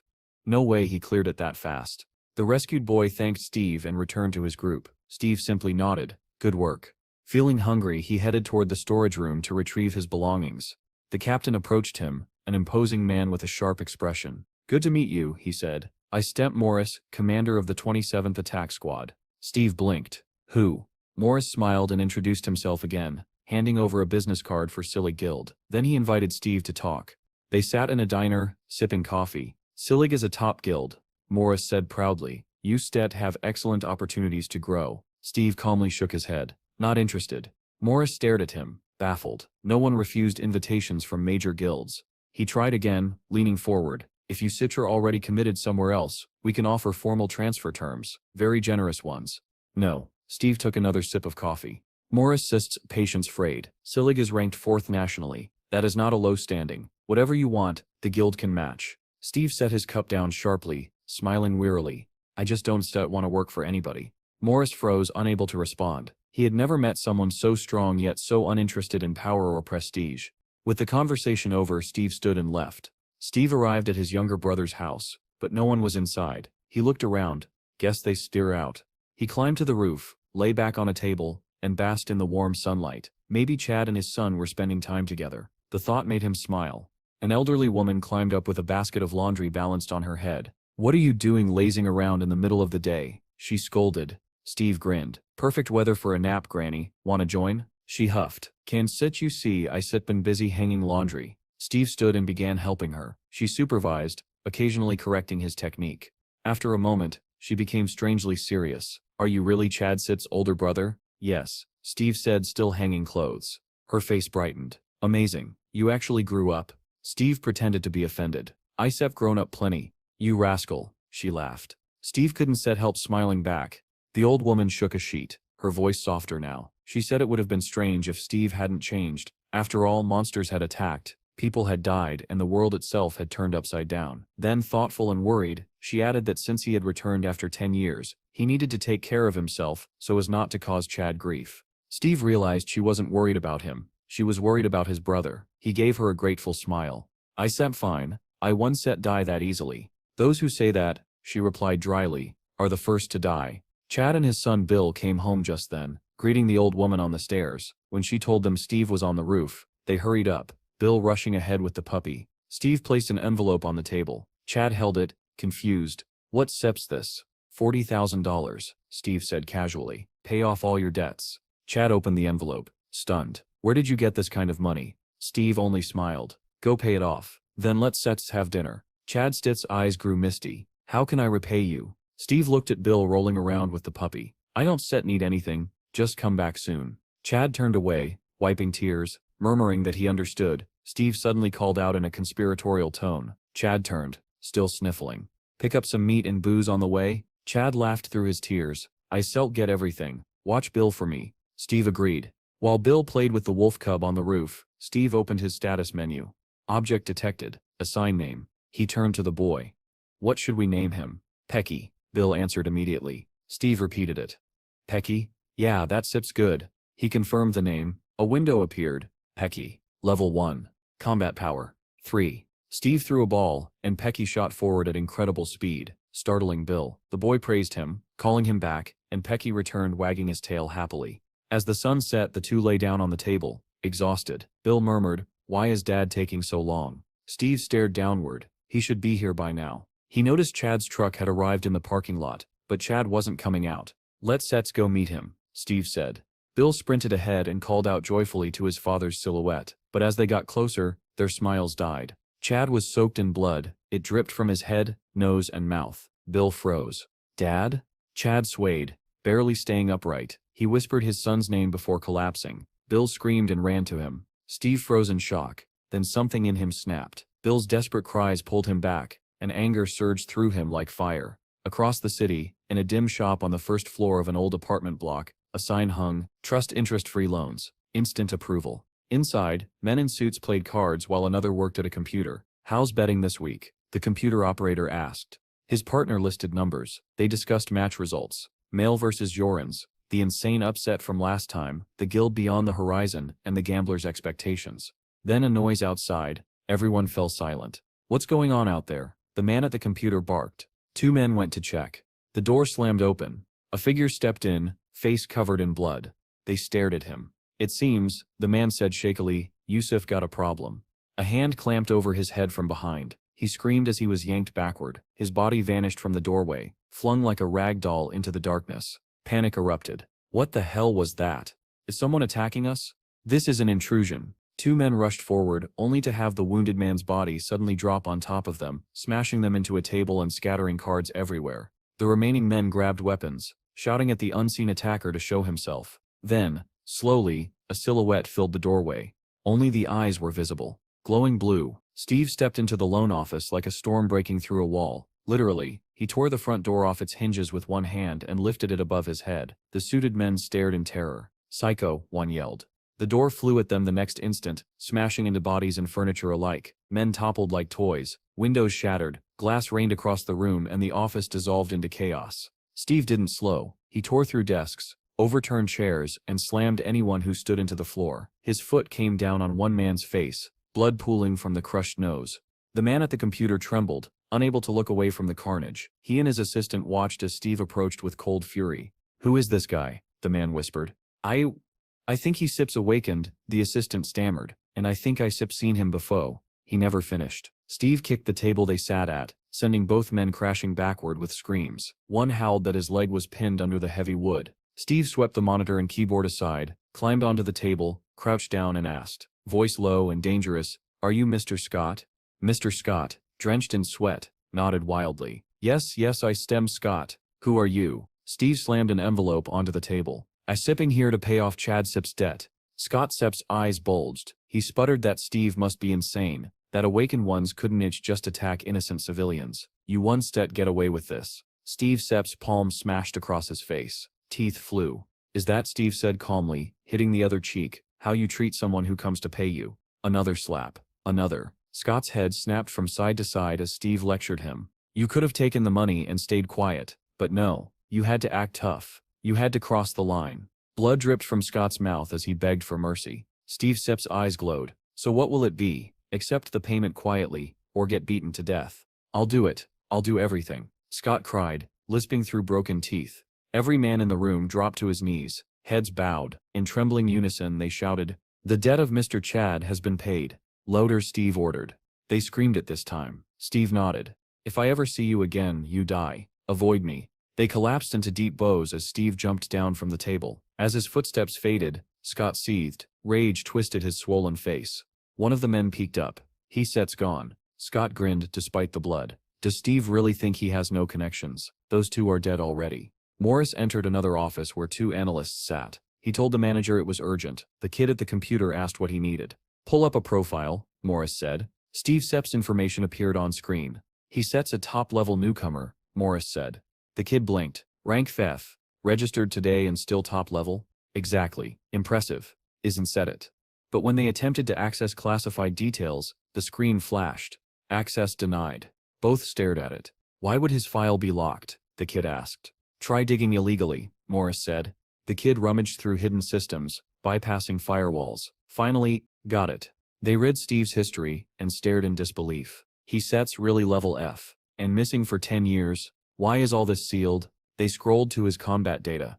The kid choked. "What kind of bread and water is this?" "What?" Morris demanded. The kid pointed at the entry. "It says he beat Sheck using only bread and water."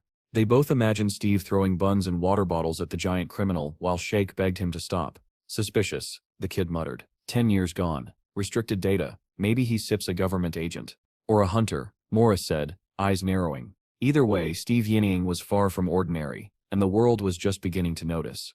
The man in the office didn't want to accept the boy's conclusion that Steve might actually be a government agent, but the boy smirked, saying that at this point it was almost guaranteed. He had already dug up everything he could about Steve, and Morris realized that Steve's cold, distant demeanor now made more sense. With a sigh, Morris suggested they go out for coffee, though his mind still churned. Why would an agent get involved in something like this? He didn't have an answer. He merely asked the boy to keep watching Steve. The boy insisted Morris surrender instead, completely misunderstanding the captain's intentions. Morris snapped back that he only wanted Steve monitored for unusual activity, but the boy stubbornly refused to understand, thinking Morris was trying to hide something. Steve arrived at the hospital. Chad sat by the window, head wrapped in bandages, but smiling when he saw him. Steve placed a pile of fast food on the table. "Why did you buy so much again?" Chad asked.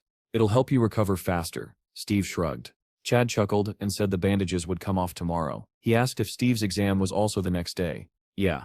If you pass and join a guild, it'll be great," Chad said hopefully. Steve closed his eyes. In the jungle, he had been the king of the forest, living by his own strength, not relying on others. Could he really join a guild and live under someone else's authority again? Chad sensed his hesitation. "Want me to research guilds for you?" "No need," Steve said. "I'm planning to start my own guild." Chad stared at him. "You stared creating one? Not joining?" Steve just nodded.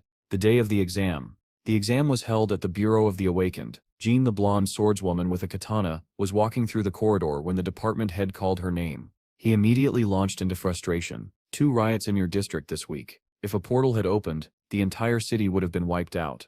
Jane wasn't surprised. "Can't you handle anything without me?" His anger turned to pleading. "Please. I am dealing with portals every morning. I am exhausted." "Write a resignation letter," Jean said dryly. The man pretended not to hear her. Then he suddenly snapped again.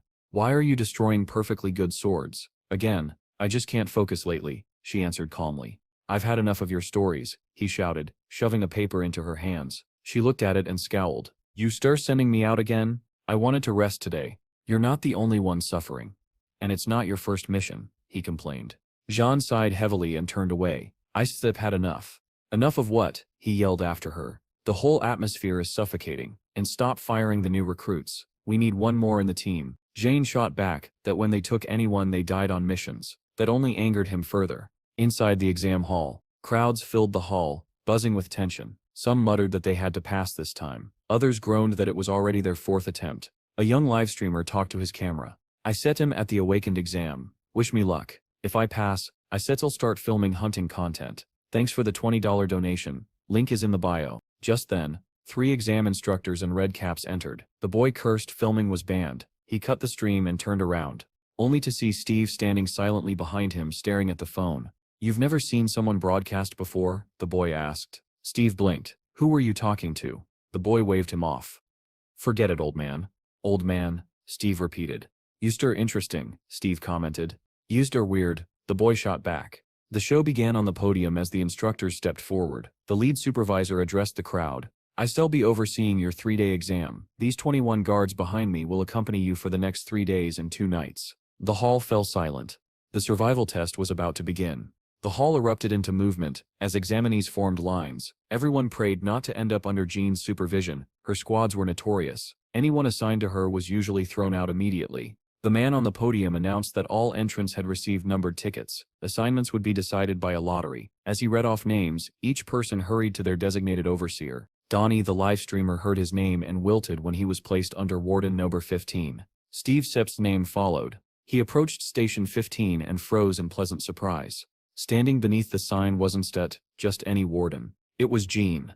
The blonde swordswoman stared straight ahead, ignoring everyone, until the sense of being watched pulled her attention sideways. Then she saw him. Steve, smiling at her like they were old friends. Her eyes widened. She couldn't believe it.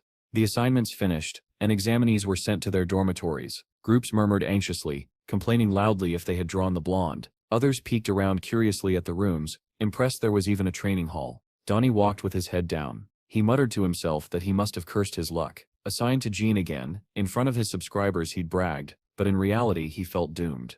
Examinees filtered into room 15. Some changed clothes, others sat nervously. Steve noticed Donnie sulking on a bench and sat down across from him. "You were giggling a minute ago," Steve said. "Why so sad now?" Donnie glared. "Why should I be happy?" "What do you mean?" Steve asked genuinely. "Do you even know what that blonde is like?" "They call her a witch," Donnie snapped. Steve frowned. "A witch? Jean?" Donnie groaned. "If she steps in a bad mood, she sets a ruin the whole squad. There goes my $2,000. Steve didn't understand. "If you fail, that means you set her weak. What does the warden have to do with it?" Donnie stared at him as if slapped. "What did you just say?" He decided instantly that he hated Steve. "Why are you talking to me like that?" Donnie barked. "You look younger than me." Steve smiled. "Want to deal with me? This is the perfect place." The locker room went silent. Donnie shot to his feet. "You think I septum weak? Are you serious?"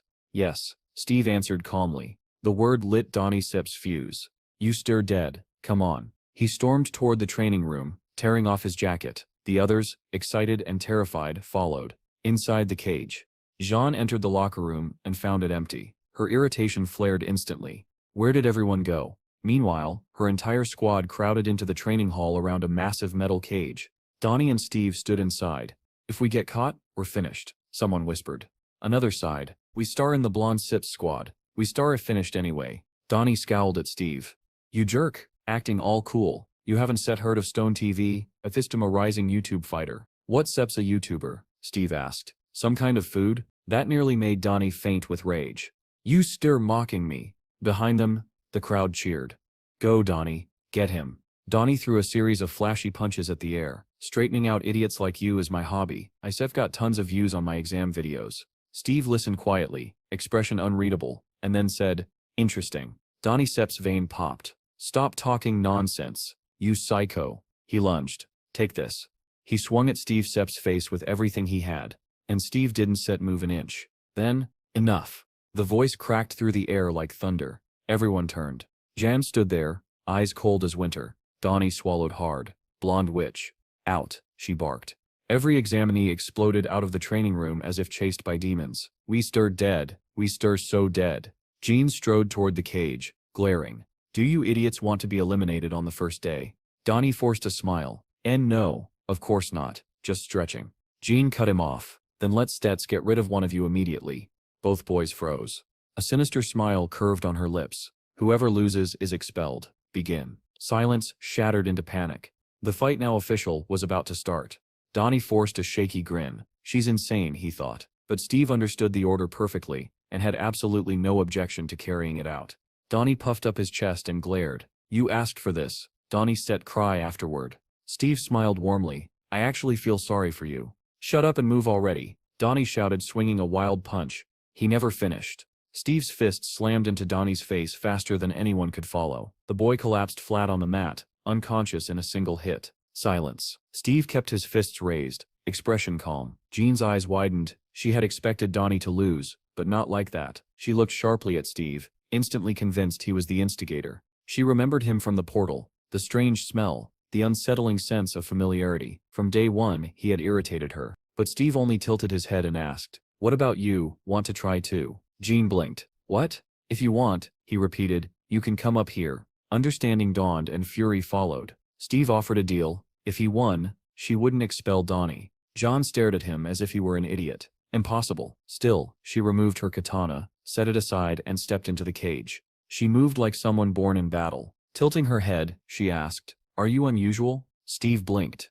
"What do you mean unusual?" She didn't answer. Instead she attacked. "Survive," she said, "and I still tell you." She burst forward. Steve dodged the first blow easily, slid aside from the second and blocked a third with effortless precision. Jean accelerated, fists, elbows, knees, striking with deadly rhythm. He avoided everything. Then she switched to kicking, unleashing a flurry so fast the air cracked. Steve blocked them as if swatting away leaves. Then, Steve Sepp's posture shifted. He sensed danger. Jean's eyes flashed. She prepared a technique he couldn't dodge.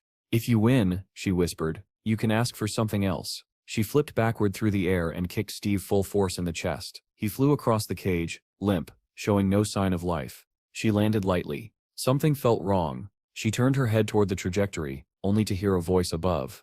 "You stir stronger than you look." Steve had landed on the bars instead of crashing into them. Jane Sepp's breath caught. How did he withstand that?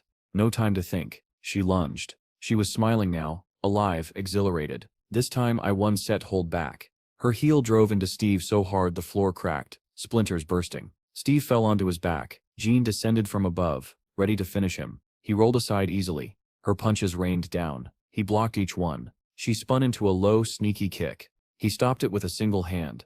Then he crouched, one hand blocking, the other curling into a fist. He smiled, waiting for his moment. He struck. Jean barely had time to curse. A blue glow erupted around her torso, a barrier formed by her awakened ability. Steve's fist smashed into it. The shield shattered like glass, sparks flying in every direction. She was thrown to the floor. Blue lightning like sparks danced around her as she struggled up, stunned. He broke my shield. Steve was already raising his fist again. My turn. John sat on the ground, staring at him. You Stetcher insane. But Steve only shouted with bright-eyed excitement. This is fun. A mischievous smile tugged at her lips. You really are unusual. My intuition was right. Steve didn't understand. He just blinked at her, confused, fist still raised to attack. She suddenly stood straight, extended her hand toward him, palm out. Her expression was serious. I lose, she said. Steve froze. Why? It was just getting fun.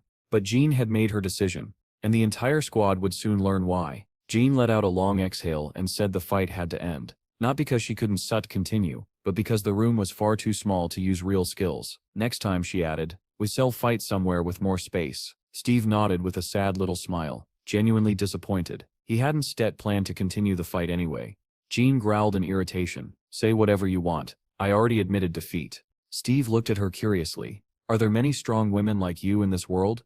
I don't think so, she answered. Steve Sepp's eyes lit up with satisfaction. Then I choose you, he said. Please bear my child. Jean froze. What did you just say? Steve repeated the offer calmly, as if it were the most natural thing in the world.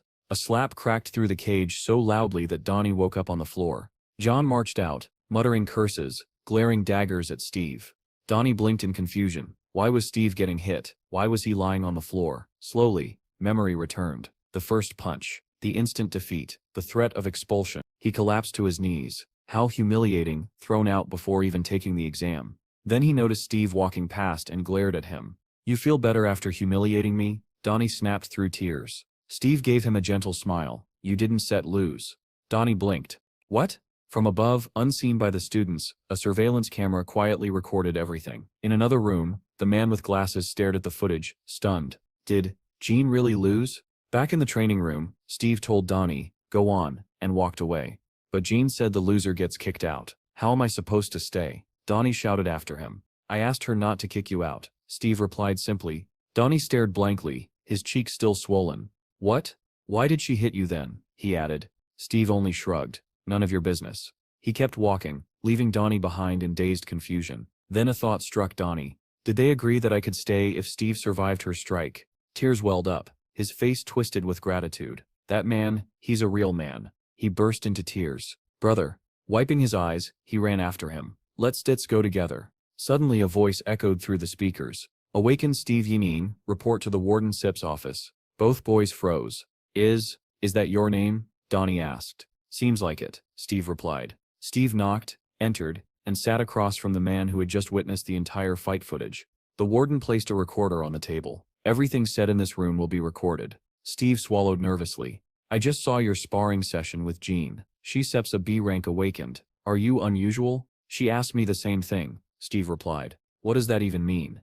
The man stared. You really don't know. He began explaining. There were 3 known planets connected to Earth through the bridging portals.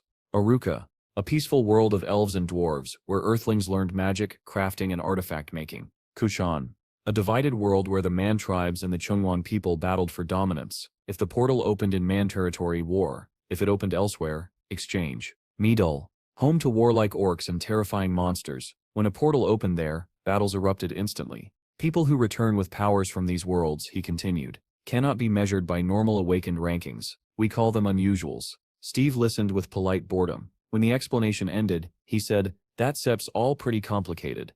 But then he added quietly, actually, it's Sep's not just 3 planets. The warden blinked.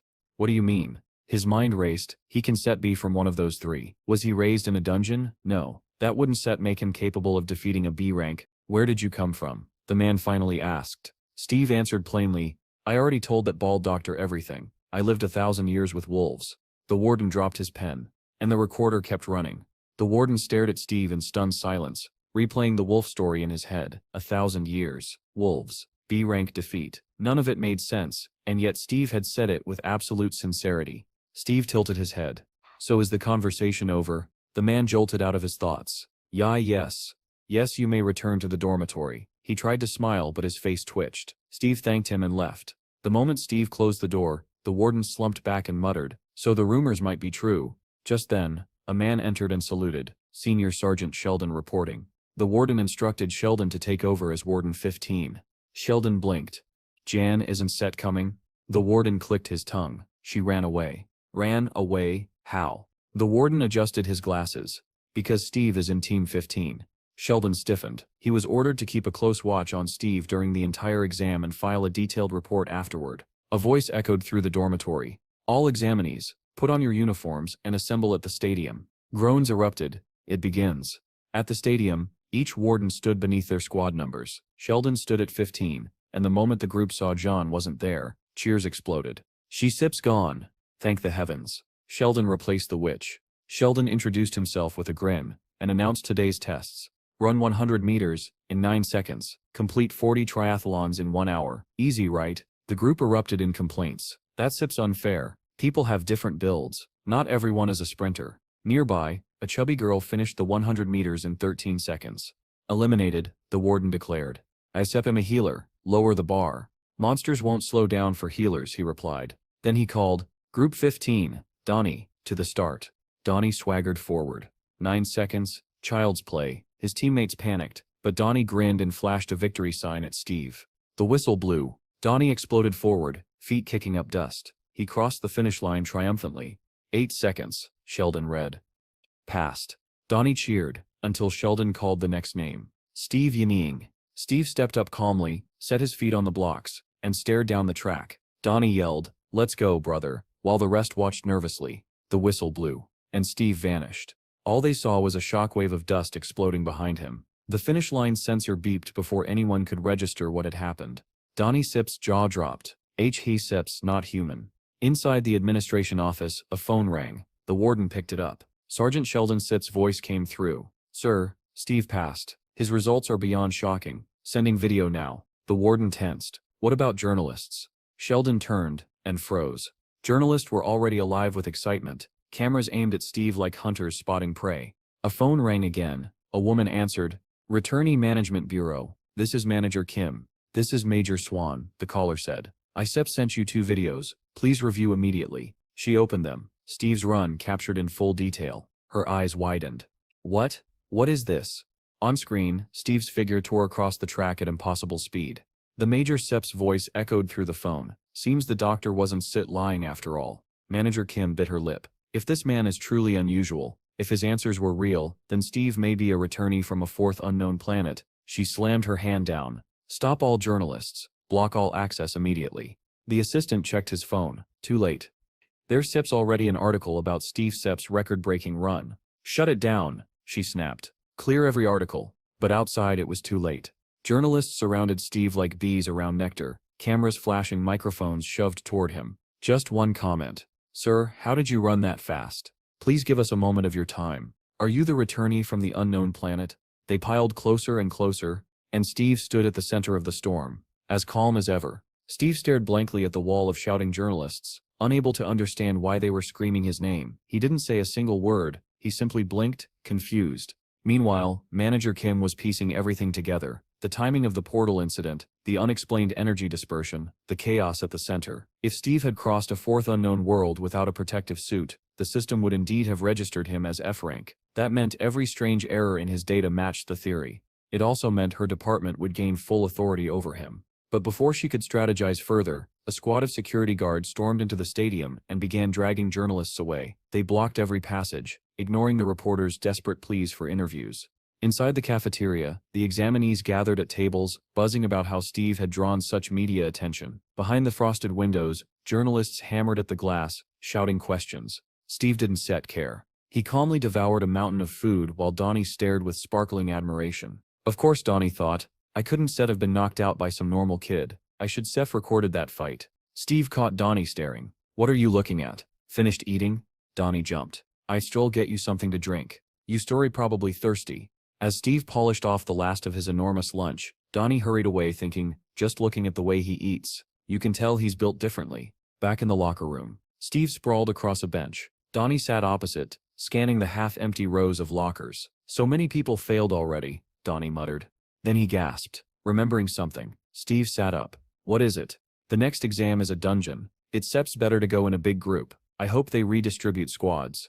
Steve lay back down and closed his eyes. It sets fine, I don't need anyone. Donnie nearly applauded. He seems so confident. And he has every right to be, he thought. Yeah, but dungeons are unpredictable. Different skills help. Steve answered, that sips, and cut himself off, suddenly switching topics. When we first met, you were talking to yourself on your phone. What was that? That, YouTube. Steve sat up. What is YouTube? Donnie stared. You really are from the mountains, aren't you? You could say that, Steve replied. To demonstrate, Donnie showed him his phone. This is YouTube. This number is subscribers. This one is views. Steve pointed to a particular video with hundreds of thousands of views. What is that? A mukbang. People eat a lot of food on camera. On screen, a woman lifted a huge piece of meat and bit into it. Steve leaned forward, fascinated. Donnie sweated nervously. His appetite really is inhuman. I know a lot of YouTubers like this, Donnie said. I could get you into a collab video. Steve nodded firmly. I remember the promise. Donnie blinked. His enthusiasm, his intensity, it was overwhelming. You're a good guy, Steve said out of nowhere. Donnie flushed, remembering how much attention Steve had drawn from journalists. He really could become a superstar. Strong, handsome, viral potential. Steve added, join my clan. Donnie froze. You're what? My clan, Steve repeated calmly. I am creating one. You can join. Donnie stared speechlessly. His mind stalled. His childhood flashed before his eyes. The cheap boxing gloves, the endless sparring, the constant failures in the license exam, the friends who told him awakening was his only way out. Now that boxing couldn't feed a family. And now, this. The most talked about awakened of the year, asking him to join his clan. Donnie Sip's breath hitched. His eyes trembled. Steve waited patiently for his answer. Donnie had clung to YouTube like a lifeline back when none of his friends believed he could succeed. And now, watching Steve, he felt as if luck had finally started favoring him. This was the kind of content people loved, and he was thrilled. With absolute sincerity, he declared that he'd follow Steve to the ends of the world. Steve said he appreciated that, then gently reminded Donnie about the mukbang video. Tears welled up in Donnie's eyes as he promised he wouldn't forget. In his heart, he whispered to himself that success was built on connections. Steve noticed the sudden tears and asked why Donnie was crying, but Donnie brushed it off and asked him not to pay attention. Then he composed himself and explained something important. You could only start your own clan with 3 members. Before Steve could reply, the locker room door burst open. Someone stepped inside. The boys turned around, confused, studying the figure in the doorway. It was a bald man dressed like a monk, a weapon strapped across his back. The boys eyed him warily, waiting for him to speak. Donnie broke the silence first, asking where the monk had come from. The man introduced himself as Munch from Team 15, ending his sentence with a calm Muma Buddha. The boys exchanged surprised looks. Donnie asked how a Buddhist monk could possibly be a hunter, but Munch didn't answer. He simply stared at them in silence. Before the tension could settle, a voice echoed through the speakers. Everyone was ordered to assemble in the briefing room after changing into their combat suits. The boys were stunned. Donnie grumbled that not only were they being dragged out at night, but they also had to show up in combat gear. Steve wondered aloud if the dungeon raid wasn't supposed to happen tomorrow. Munch quietly explained that depending on the situation, the raid could be moved up. Mumata Buddha, he added again. Donnie was horrified. How could they start a raid without proper warning? In the briefing room, the head warden announced that it was time to begin. The major stepped forward and explained that their test would take place inside a dungeon located at the 5th station, currently under the supervision of the Phoenix Guild. When Steve asked about the guild, Donnie explained that although the Phoenix Guild wasn't among the top elites, it was still quite respectable. But Steve focused on something else. He asked what under surveillance meant. Donnie was baffled by the question and finally became convinced that Steve truly wasn't from around here. He explained that the state couldn't manage all the portals that appeared and disappeared daily, so it hired private clans to guard them. When a clan signed a contract with the government, it became a guild. The more dungeons a guild managed, the more people it attracted. Steve summarized it simply. It was like a hunting game where the state earned money. Donnie confirmed it. Hearing this, Steve thought about his own desire to form a clan. He missed the feeling of being part of a pack. He even joked that maybe he could rule an entire state someday. Donnie continued explaining that owning a dungeon was great, but only if you had the proper permissions. Steve barely reacted. He was already fixated on their real goal, creating their own guild. Donnie laughed nervously and reminded him they had to pass this exam first. Steve stared blankly, and Donnie wondered if he was dealing with an idiot. The Major resumed the briefing. On the screen appeared an image of the dungeon abandoned for 15 days, level 1, and structured like a labyrinth. He explained that weaker monsters meant less danger, but also meant a greater abundance of spatial energy. The raid briefing officially began.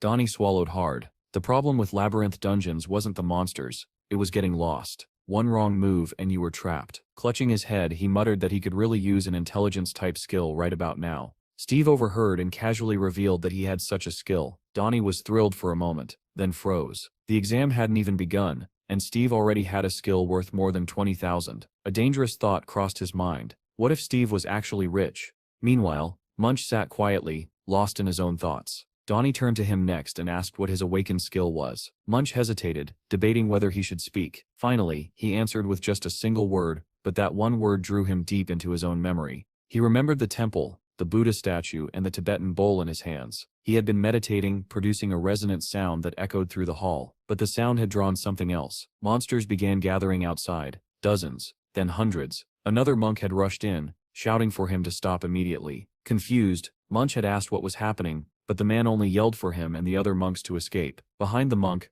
a monstrous creature emerged, ready to strike. Munch's mind snapped back to the present when the Major announced that the briefing was over. Donnie whispered to Steve that something was seriously wrong with this guy. The Major laid out the final instructions. They would proceed to the target point, engage the monsters under guard supervision, and read the manual carefully. He wished them luck, and the buses rolled out.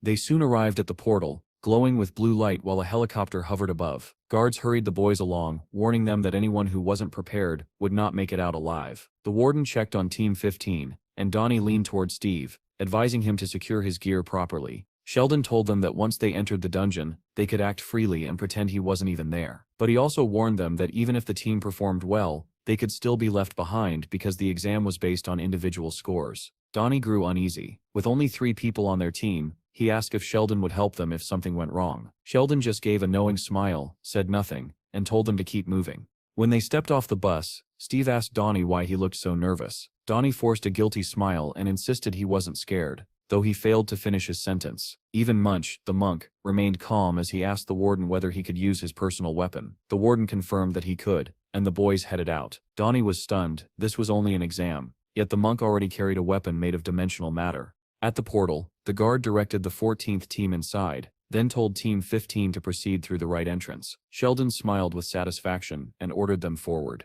As they stepped into the portal, the warden announced that their team had officially entered. Steve took the lead, which made Donnie panic. Why was he walking in front? It was dangerous.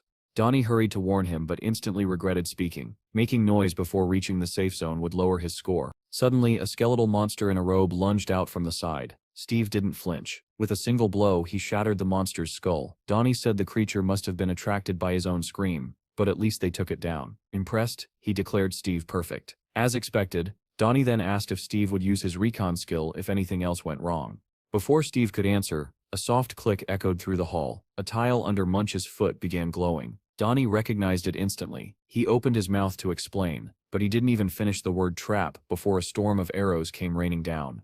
Munch reacted immediately. He reached behind him, grabbed his weapon, and began deflecting arrows with incredible speed. The moment triggered another memory back at the temple, when his meditative chant had drawn a horde of monsters. The military had responded with missiles, and his mentor, badly wounded, had fought desperately to protect him. Munch had begged for forgiveness, believing the catastrophe was his fault. The missiles wiped out the monsters, and the temple along with them. Back in the present, Munch continued deflecting arrows with that same weapon he had carried ever since. Donnie watched in awe, praising his skill. Then another click sounded. A second tile lit up bright white. The floor beneath the boys dissolved, sending all 3 plummeting downward. They hit the bottom hard. Steve and Munch landed on their feet, but Donnie lay in a heap of rubble, groaning loudly. He stared blankly at the ceiling, mourning the fate of his ambitions, but then a growl echoed from deeper within the tunnel. Donnie jumped up, horrified, and declared that they must be cursed magnets for monsters. Munch apologized, explaining that his monk abilities naturally attracted them. Donnie froze. His skill attracted monsters? Steve, on the other hand, was delighted. To him, this was perfect. Now he wouldn't even have to go looking for enemies. He stared ahead with a calm smile and said it was even better this way. He was too lazy to hunt them one by one. Munch stared at him, stunned. Steve suddenly leapt upward, flipping effortlessly through the air as though weightless. Donnie gasped and wondered aloud if Steve was even human. Standing atop the rocks, Steve told Munch that he liked him and invited him to join the clan. Munch blinked, unsure he'd heard correctly. Meanwhile, the sound of dozens of approaching monsters filled the tunnel. Steve turned to face them, eyes narrowing. He activated his reconnaissance skill, and a blue glow flickered across his pupils. Instantly he located the primary target, a skeleton draped in a red robe. In a single burst of inhuman speed, Steve sprinted toward it. Donnie stared at the horde in horror, convinced they were doomed. Just then, a long staff crashed down in front of him. It was Munch's. From above, the monk shouted for Donnie to grab it. Donnie seized the staff without hesitation. Setting aside all fear, he suggested they lure the monsters into the pit, and then hunt them from above. Groaning, he hauled himself out of the hole with Munch's help. Once they climbed out, they stared at the battlefield in disbelief. Dozens of monsters lay dead. They could hardly speak. Donnie whispered that it was insane. Up ahead, Steve calmly told them to clean up the monsters along the route and follow him. Inspired by his confidence, Munch and Donnie charged forward. Donnie grinned and said with absolute conviction that Steve was definitely crazy, and somehow, that made him the perfect leader. Munch effortlessly scattered the attacking monsters with sweeping strikes of his weapon, sending them tumbling in every direction. As he fought, he wondered if Steve had detected the trap using his reconnaissance skill. The monk was impressed, both by the speed of the reaction and by Steve's overwhelming strength. One of the monsters crept toward Steve from behind, crawling along the wall. Steve defeated the creature in front of him, then turned toward the faint sound behind him. The skeletal monster didn't get the chance to reach him. Munch's staff shot through the air and buried itself in the creature's neck, all while Donnie shouted encouragement. Steve finished the job with a single kick that sent bones flying across the stone floor. Far away, at the observation headquarters, a soldier suddenly reported that a team was exiting the dungeon. His partner was confused. Only 30 minutes had passed. Major Swan approached, explaining that teams were usually allotted 5 hours. He asked which team it was. Watching the footage of the boys walking out of the portal, the soldier replied that it was Team 15 and that their vitals looked normal. Swan immediately called Sergeant Sheldon, demanding to know why the boys were already returning. Sheldon, who had been monitoring them, casually explained that they were done. He added that it was hard to gauge level 1 stats from the footage, but even so, Steve's performance was exceptional. Meanwhile, the city street buzzed with activity. People strolled, rushed, talked, argued, and in the middle of it all was Donnie, filming with a camera in hand. He spoke enthusiastically to his viewers, promising a behind-the-scenes look at life inside Steve's clan. He read a comment aloud asking what he would show that day, and with great excitement he announced that they were celebrating a housewarming party. From inside the newly registered clan building, Donnie's cheerful voice introduced the clan's food manager, an unofficial breadwinner. A grandmother appeared on camera chopping greens. Donnie asked her to greet the viewers. Her focused expression twisted into a fierce glare as she raised her knife and told him to leave before she made him part of dinner. Donnie froze as his ear began to bleed slightly from fear, but he didn't dare argue. Inside, Bill sat at the table with his father and asked why the grandma wanted to let someone in for dinner. Donnie read comments, insisting she looked like a gangster, and he hurried to clarify that she wasn't one. Another viewer asked why they had a Buddha statue. Donnie explained that it belonged to the third member of the clan, the monk they had seen before, whose mysterious power attracted people. He walked into another room with the camera and greeted the others. Steve turned to wave. Donnie pointed the camera at Munch, who was sitting at a dining table piled with food. Donnie introduced him as the clan's monk and asked him to say hello. Munch looked embarrassed, unable to speak. Eventually he gathered the courage to lift his staff and show it to the audience, saying he'd been through a lot. But before he could finish, a loud scream interrupted him. A white truck screeched to a stop in front of the house. Chad leaned out the window and shouted to Steve that everything was ready. The boys ran outside, grinning. Donnie rushed after them asking about the bill. Soon a white van was speeding through a rundown district, with a quadcopter hovering above, filming. Steve spotted it and asked what it was, offering to smash it. Donnie sighed and admitted he didn't even know what a drone was. Inside the van, the driver announced that they were headed for the 4th station, the 30th Gate quest. He pointed out the glowing blue portal and explained that this would be the clan's first official quest. Donnie, smiling, said his skill was video memory and promised to upload everything to YouTube later. The boys stepped through the portal. Immediately they were surrounded by bats. Steve was baffled. Donnie explained that this dungeon belonged to the bats. He then asked whether Steve had a long-range skill. Steve said no. Donnie frowned, wondering how they were supposed to catch airborne monsters without one. Munch, who had been silent this whole time, told them confidently to leave it to him. Steve and Donnie exchanged skeptical looks. Then Munch knelt, placed his bowl on the ground, and began striking it with his staff. A sharp ringing sound filled the cave. Above their heads, the bats began to move strangely, forming tighter and tighter clusters. Donnie stared upward, asking if the monk's ability was causing this reaction. The bats gathered into a massive flock, and then dove toward the boys. Every single one of them aimed straight for Munch. Calmly, the monk rose to his feet and lifted his staff. Flames erupted as he swung it, creating a blazing ring in front of him that incinerated the swarming creatures. Then from the darkness, an enormous bat emerged, far larger than the rest.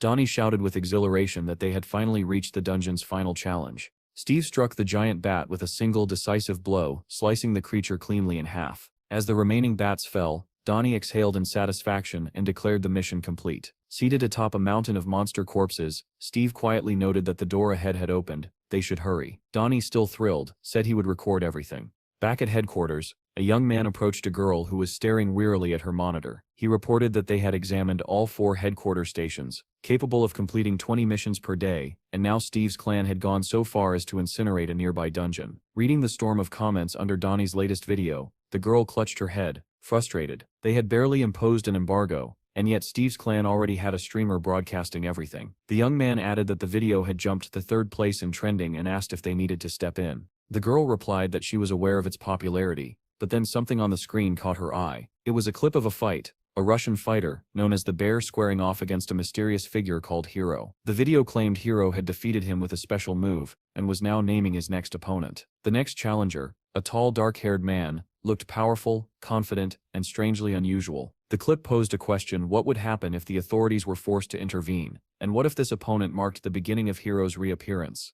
Suddenly the girl rose from her seat and told the young man to prepare for contact with Steve. Grabbing her jacket with determination, she announced that she would handle the meeting personally. The market square bustled with life, vendors shouting, customers bargaining, children running between stalls. Steve, Donnie, and Chad sat together at a cafe table. Chad asked if Munch was joining them. Donnie confirmed he was, though he wondered aloud where the monk had disappeared to since there were no temples nearby. Chad explained that Munch was living in the city with the surviving monks from his temple. Donnie complained that without Munch their efficiency dropped dramatically. Chad suggested taking a day off since their clan's progress had been extraordinary. Donnie lit up at the idea. Chad added that their capital had already reached 80,000. Donnie cheered again. He had earned 2,000 simply collecting stones, and now they could enter 2nd-level dungeons. Steve raised an eyebrow at Donnie's proud grin.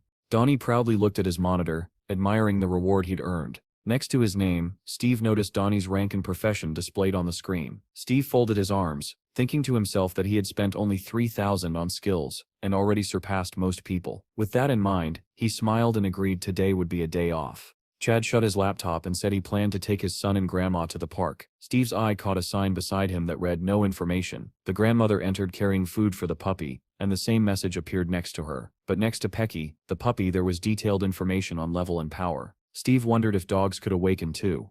After thinking it over, Steve called his younger brother. The boy answered in surprise, saying he had been repairing his old car lately, but it was expensive and difficult. Steve smiled and suggested that he simply buy a new one. The boy's eyes lit up immediately. With a sly grin, Steve agreed to help. He called Pecky as well, and the puppy's tail wagged furiously. At the dealership, the manager presented a blue Hyundai Dragon. Chad's face glowed with excitement. Every mercenary dreamed of owning one. The manager explained that it ran on heliotrope fuel and cost 80 million, making it the best machine on the market. Steve asked his brother if he liked it. The answer was immediate. Of course, Steve told the manager he would pay in cash, and asked if they could take the car immediately. Soon the brand new blue car shot through the ruins of the city. Chad was ecstatic, declaring that the vehicle was incomparable to his old van. Steve agreed, saying even the passenger seat felt incredible. He added that he should have bought something like this sooner. Chad finally asked why they were headed toward the 4th station, entrance 23, an area that had been closed for a long time. Steve grew serious. He explained that a long time ago Chell had told him he couldn't awaken because he had no money. Chad's smile faded. He looked at Steve, confused, not understanding where the conversation was headed. With that same steady seriousness, Steve replied, "He sets'll awaken today." Chad froze when he heard Steve's words. Sweat broke across his face as the blue car continued down the ruined road, passing collapsed buildings overgrown with grass. His hands trembled on the steering wheel, fear and panic rising in waves, but he kept driving. He didn't dare say anything. Suddenly, Pecky, who had been quiet in the back seat, bristled and let out a low growl. Steve smiled faintly and asked the pup whether he could smell goblins. Chad's voice trembled as he insisted he wasn't ready, begging Steve to leave before anything happened. But Steve ignored him. He stepped out of the car, saying he'd be back soon and instructing Chad to wait. Panicking, Chad lunged toward the door and begged him not to go. but the only thing left where Steve had stood was swirling dust. Steve had already vanished into the rain. Chad stared at the empty air, overwhelmed. His brother's speed was unbelievable. Meanwhile, at the instant loan office, Steve and Chad's video had caused quite a stir. The employees had watched the YouTube clip over and over. One asked if that really was Steve. Another confirmed it, adding that he was now a growing internet star. The supervisor growled that someone like Steve couldn't be measured or controlled. The men argued about how dangerous this made him. Finally, the man at the computer ordered a list of cooperating guilds. The other replied that if this was Station 4, then the job would fall to Mr. Vincent, a mercenary known for removing debtors without hesitation. He'd already taken care of 6. The supervisor smirked darkly and commanded them to call Vincent and pay him whatever he asked. Thunderclouds rolled across the sky, gathering into a storm that promised violence. Rain caught Chad's grandmother as she shopped with his son. She urged the child to hurry. Then a black car slid to a stop in front of her, blocking the road. 3 people in black suits stepped out, 2 men and a woman. The woman approached, flashed an ID, introduced herself as part of the bureau, and asked where they could find Steve. The grandmother said nothing. She simply stared at the badge in silence. The same storm hammered down on Chad, still waiting in the new car while rain smeared the windows. He muttered that he couldn't see anything, and that Steve had been gone for 30 minutes. Once again, Pecky growled at something ahead. Then the head of a giant goblin slammed into the car door window, shocking Chad into a scream. The monster's body slid down the glass, leaving only a clawed hand and harsh breathing visible. The car door suddenly swung open. It was Steve, telling Chad to get out. Chad stumbled out, still shaking but calmed slightly when he saw his brother standing there. The wounded goblin lay on the ground, growling and trying to rise. The monster lunged at Chad. The boy screamed and shielded himself with his arms. A knife dropped onto the wet pavement, the metallic clatter echoing through the empty street. Steve turned to Chad and ordered him to follow and kill the monsters. Chad picked up the knife with trembling hands and begged Steve to stop. Steve turned sharply and demanded to know what was wrong. Stammering, Chad asked if he truly had to awaken now. But Steve was unyielding. "If you are weak," he said, "and you one set survive, then kill." Chad lowered his head in despair. There was no arguing with him. Suddenly the goblin sprang upward again, jaws wide. Little Pecky stood between them, baring his teeth and ready to fight. Before Chad could react, Steve commanded, "Pecky, bite."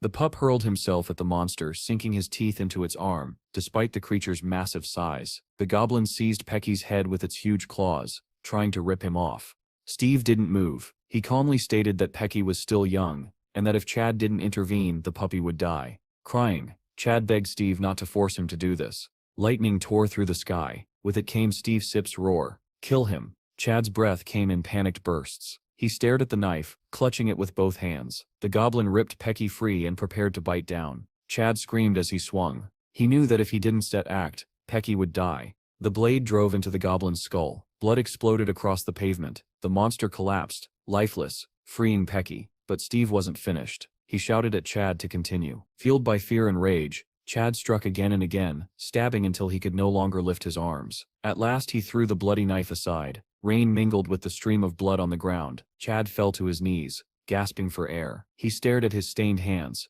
trembling, horrified by what he had done. Steve stepped in front of him, towering over him, and ordered him to hold the blade again. Tears ran down Chad's face as he shook his head, saying he couldn't.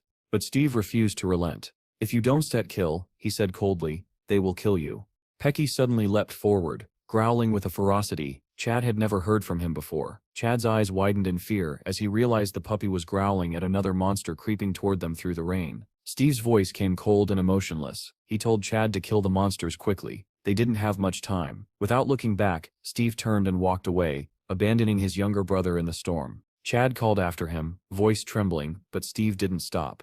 A memory hit Chad like a punch. Years ago he had been bullied by older kids, beaten and mocked, while Steve walked past with his head down, pretending not to see. Back then, as now, Chad had reached out for him, begging him not to leave. And just like the past, Steve kept walking. In the present, the rain blurred Chad's vision, but not enough to hide Steve's disappearing silhouette. Tears streamed down Chad's cheeks, and he called for his brother again, knowing he would not turn back. Then something changed. The fear on Chad's face hardened into determination, and his trembling gaze sharpened. He no longer called for Steve. Chad reached down and picked up the blood-soaked dagger he had thrown earlier. The goblin facing him growled, snapping its teeth, ready to kill him. Moving like someone in a trance, Chad slowly rose, gripping the dagger tightly. He whispered to himself, not to anyone else, that Steve had always been like this. Lightning split the sky, and Chad burst forward with a scream. He He drove the knife into the goblin's skull with such force that the blade pierced through the other side. His eyes snapped wide open, glowing red, while he hissed at the monster to shut up. The goblin shrieked, but Chad only shoved the knife deeper into its mouth, unaffected by the blood spraying across his face. There was no fear left in him, only pure, burning hatred. He pressed harder, shouting for the monster to be quiet. The blade burst out of the back of the goblin's head, splitting its skull in half in a fountain of blood. But Chad wasn't done. He leaned over the corpse screaming "Die!" as he stabbed the dead body again and again, slashing wildly until the ground was painted red. At last he stopped, panting, the rain mixing with the blood on his hands. Lightning flashed again, revealing Chad's deranged smile as he raised the dagger. He looked unhinged, almost joyful.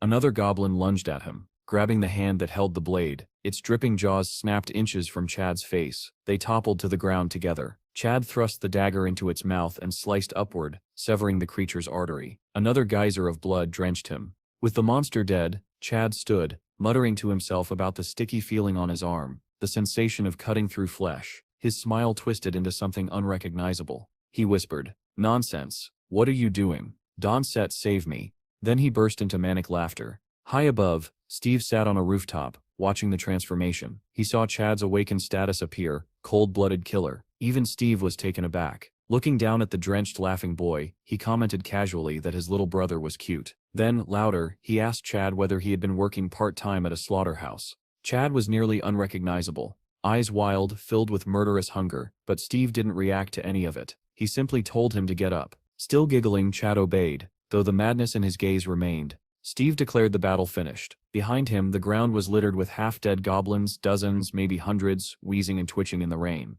After clearing the monsters, the brothers headed to the Bureau of the Awakened. They approached the front desk. Steve looking annoyed, Chad drenched entirely in blood. The receptionist stared in disbelief before asking why they were there. Steve pointed at Chad and said he had just awakened. The receptionist instructed that Chad needed a shower, then a quarantine check, and finally a strength measurement test on the 3rd floor.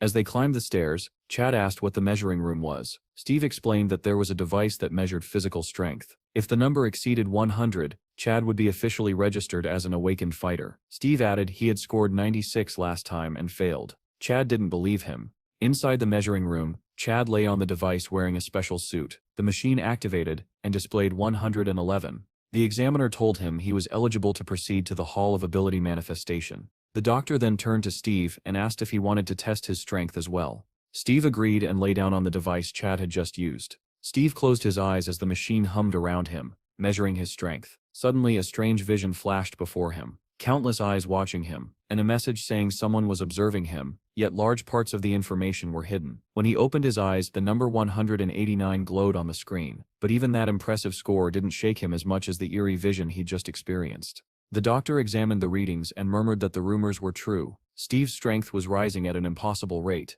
and soon he would reach level E. Steve wasn't interested. Instead, he asked who created the machine. The doctor laughed at the odd question, saying it was built by scientists. Steve frowned and asked again which scientists specifically, but the man only chuckled.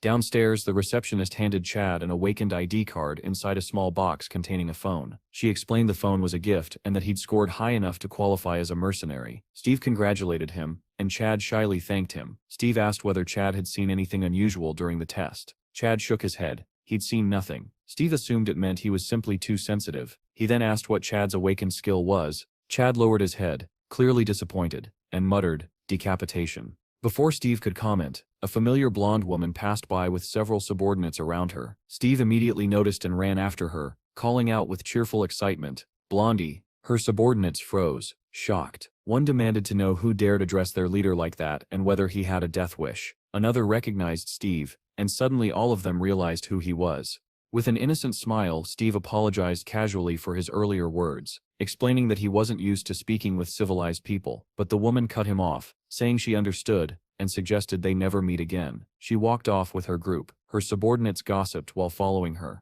saying something had to be going on between the two of them. One even joked she was practically getting married, while another insisted Steve would be the one to save them all. Jean snapped at them to hurry, and they immediately picked up the pace. Steve watched her leave, muttering that it was a shame she had the temper of a shrew. A black car sat parked outside the building labeled Steve's Clan. Inside, Grandma and Melissa, the same blonde, sat together at the table. They clinked glasses, almost spilling their drinks. Melissa tasted the strawberry liquor with delight, saying it was perfect. Grandma grinned, explaining that young people always loved it, though her son-in-law had begged for it for 10 years and never managed to try any. Melissa finished the drink and declared passionately that she wished all monsters would die. Grandma praised her for speaking beautifully. Then Melissa tasted the dumpling soup, calling it the best she'd ever had. Grandma nodded, saying it paired perfectly with the drink. Melissa glanced at the door, noting that Steve was late. At that moment, Grandma announced that he had finally arrived.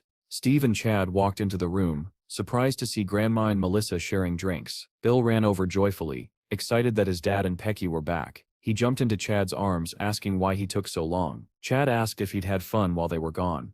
While father and son talked, Melissa approached Steve. He tensed and asked who she was, but he already saw her name and rank displayed above her, rank A2. She introduced herself as Melissa, a manager from the Bureau of Awakened Repatriate Administration. Steve asked why she had come, and she said she wanted to make a deal with him. Steve blinked, unprepared for that answer, and asked what she meant.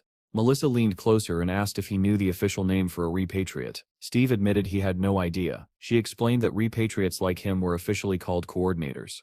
The title surprised him, yet it intrigued him. She then asked whether he had returned through a red portal. Steve said he had. Melissa explained that a red portal meant the repatriate had fulfilled the condition for safe return. Steve didn't understand, so she continued a portal that turned red would appear again and would work both ways. Steve asked where it would appear. Melissa raised her finger and pointed directly at him. Steve stared back, confused. Melissa clarified, the portal appears next to the coordinator. In this case, next to you. Steve rubbed his chin thoughtfully. Memories of the wolf pack he had lived with for 10,000 years flickered through his mind. He wondered if he could see them again. Melissa continued, their administration believed Steve's portal led to what they were calling a fourth new planet. If their theory was correct, their country would possess the only planetary portal to this fourth world. Steve didn't care about politics. He only cared about one thing. When will the portal appear? Melissa answered calmly, in 99 days. Steve asked Melissa directly what she wanted from him. She replied calmly that until the portal opened, Steve would be forbidden from leaving the country. Steve wasn't expecting such a restriction, and demanded to know why. Melissa didn't sugarcoat it. She said they couldn't allow him to become the second hero. Steve frowned. He didn't recognize the name. He asked who Hero was. Melissa stared at him, surprised he didn't know the story. She explained that Hero was the strongest awakened in the world, rank 1, and he had once been a citizen of their country. Steve asked what that meant. Melissa explained that in the early days of the disaster, the government had detained many repatriates due to the unknown risks. Hero, who had returned as a rank B, escaped confinement. The portal to planet Kachun, now located in another country, was created by him. If Steve activated a portal while abroad, the dimensional industry could collapse, and their country would face catastrophic losses. Steve quietly processed everything. Then, with typical bluntness, he asked the only thing that mattered to him, so what do I get in return? Melissa was ready for the question. She asked what he wanted. Steve answered without hesitation. He wanted to elevate his clan into a guild and expand its territory. Donnie, listening secretly from behind the wall, nearly fainted from shock at the scale of the negotiation. Melissa did not object. She told Steve he could ask anything else. Steve then remembered his most important question. How will I know when the portal appears? Melissa explained that they would send an agent who specialized in detecting small energy fractures. One of their best. Steve was intrigued. Meanwhile, elsewhere in the bureau, Jean was training furiously in the gym, still angry about Steve's earlier comment that they should have children together. She punched the bag with so much force that its stuffing exploded out. Her colleagues watched in disbelief, wondering what had triggered her this time. Jean muttered that he should have been charged with harassment. Melissa appeared beside her and calmly asked who she planned to charge. Jean dismissed the question, saying she was simply in a bad mood. Melissa asked when she wasn't. Jean snapped at her to stop stalling and explain why she was here. Melissa handed her a mission file. Jean read it, and began trembling with anger. She demanded why she had been chosen. Melissa answered without hesitation, she was picked because she was a professional. Jean asked again, louder. Melissa replied because she was the best. Jean glared at her, wishing she could overturn the assignment by sheer force of will. Melissa asked what Jean thought would happen once the portal opened. Jean had already seen the footage, and answered quietly that hell would break loose. Melissa nodded. If Jean detected spatial cracks, she was to leave immediately with Steve. Until then she would have to stay with him at all times.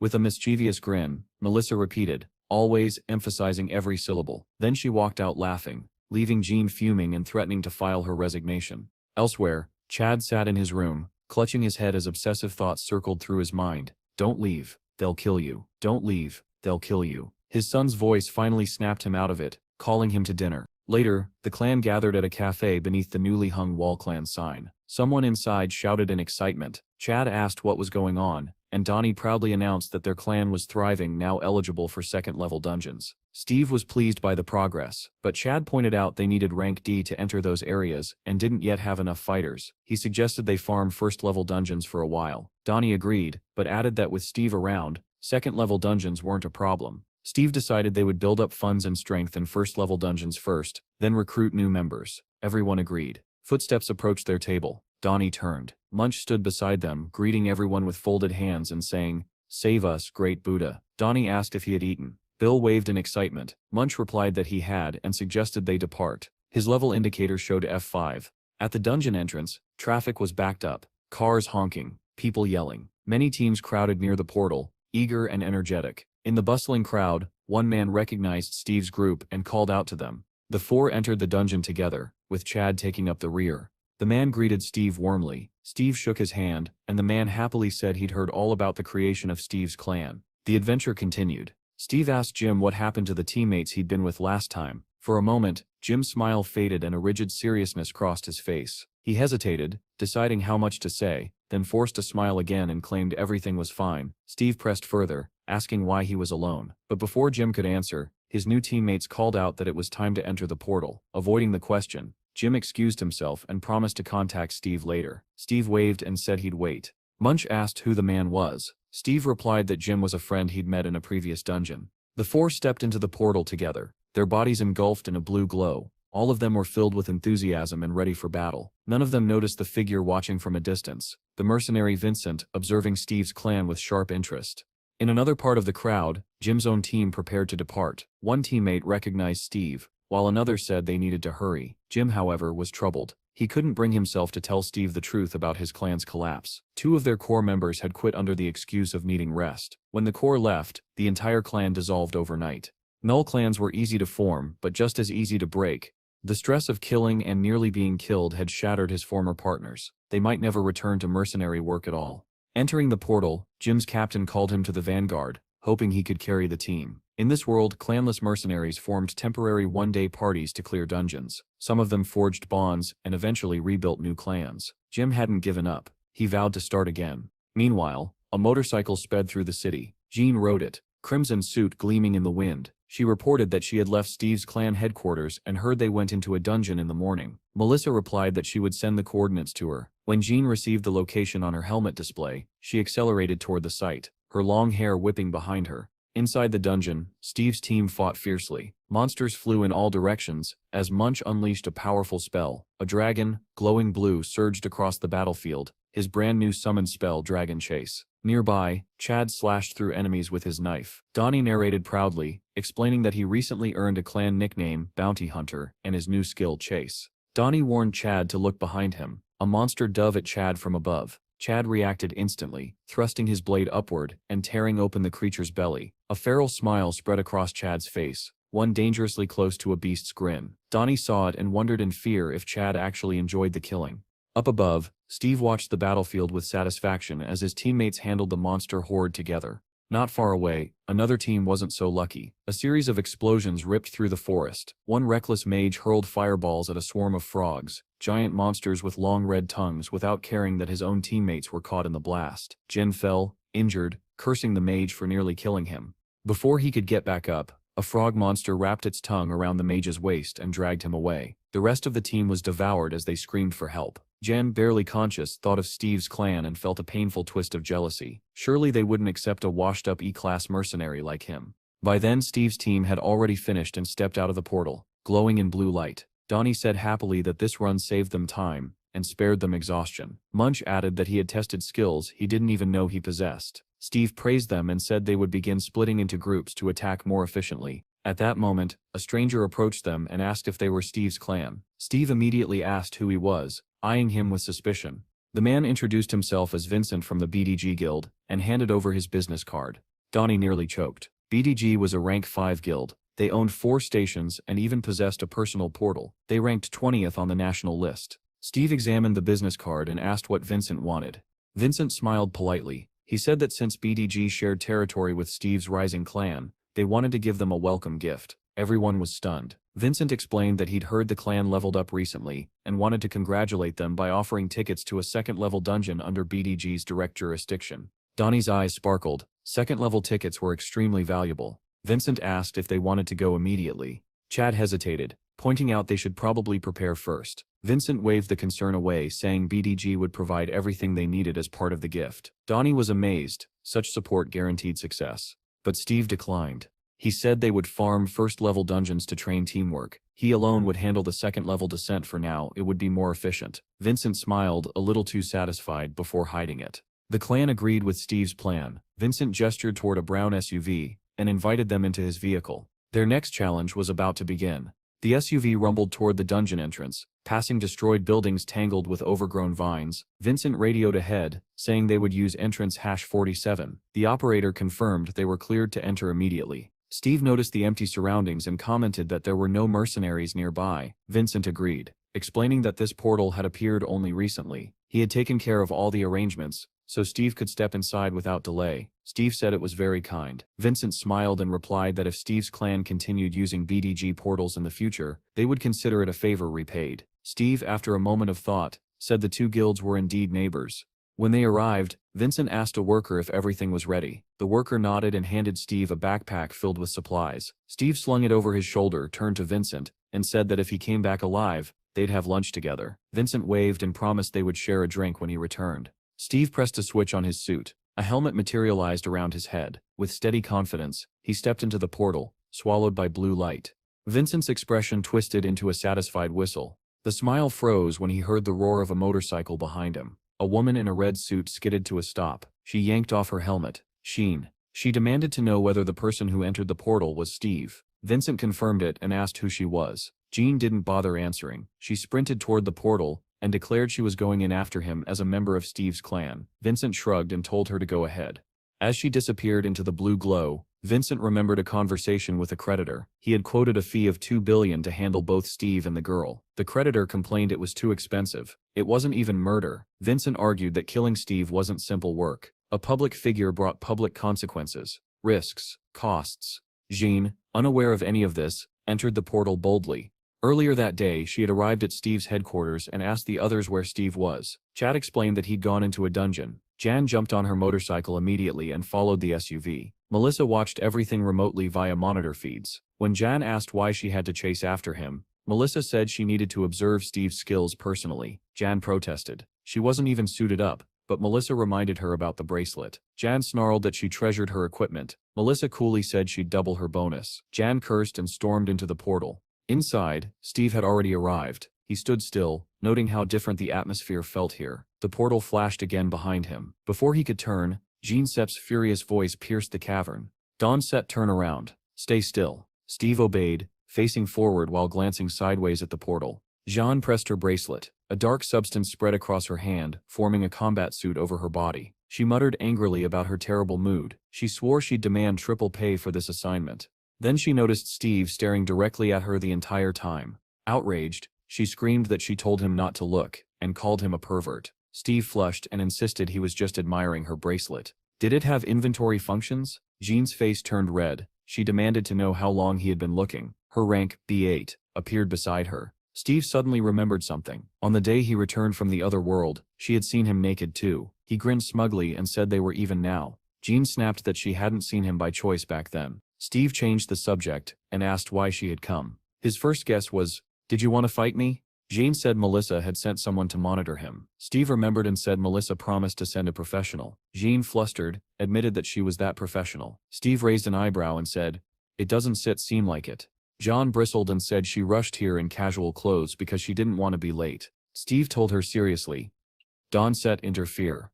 Jan replied she wouldn't. She was only an observer. Then, something pulsed through her nerves. A warning. She said they had company. Steve turned and a lumbering monster came into view. A giant orc in a loincloth, holding an axe. Its aura alone was far stronger than any creature from earlier dungeons. It didn't charge immediately. It watched. Jan whispered that this orc was incredibly strong. She said Steve was extremely unlucky to meet an orc boss at the very start of a second-level dungeon. But Steve remained unfazed. "There are 4 of them," he said. Jan Sepp's head whipped toward him. "What?" Roars erupted around them from every direction. The ground trembled as more orcs approached. Jan stared at Steve in disbelief. This can set be real. Not in a second-level dungeon. Steve smiled. Second-level dungeon? That sip's what you sip are calling it? John froze. What? What do you mean? Their situation was about to become much worse. Steve asked Jean if she hadn't felt the abnormality when passing through the portal. Was she truly a pro? Jean bristled with irritation and tried to excuse herself, saying the disruption was because of the bracelet. Steve stepped forward, preparing to sprint. He told her to stay out of his hunt. The next instant, he shot forward with such explosive speed that the ground cracked apart beneath him. The shockwave knocked Jean off balance. Shielding her face, she stared in disbelief. What kind of insane speed is that? Steve appeared in front of the nearest orc, and struck its chest with a powerful blow. As the orc staggered back, dazed, Steve spun, seized the axe from its hands, and prepared his next strike. The creature dropped to one knee, rubbing its head.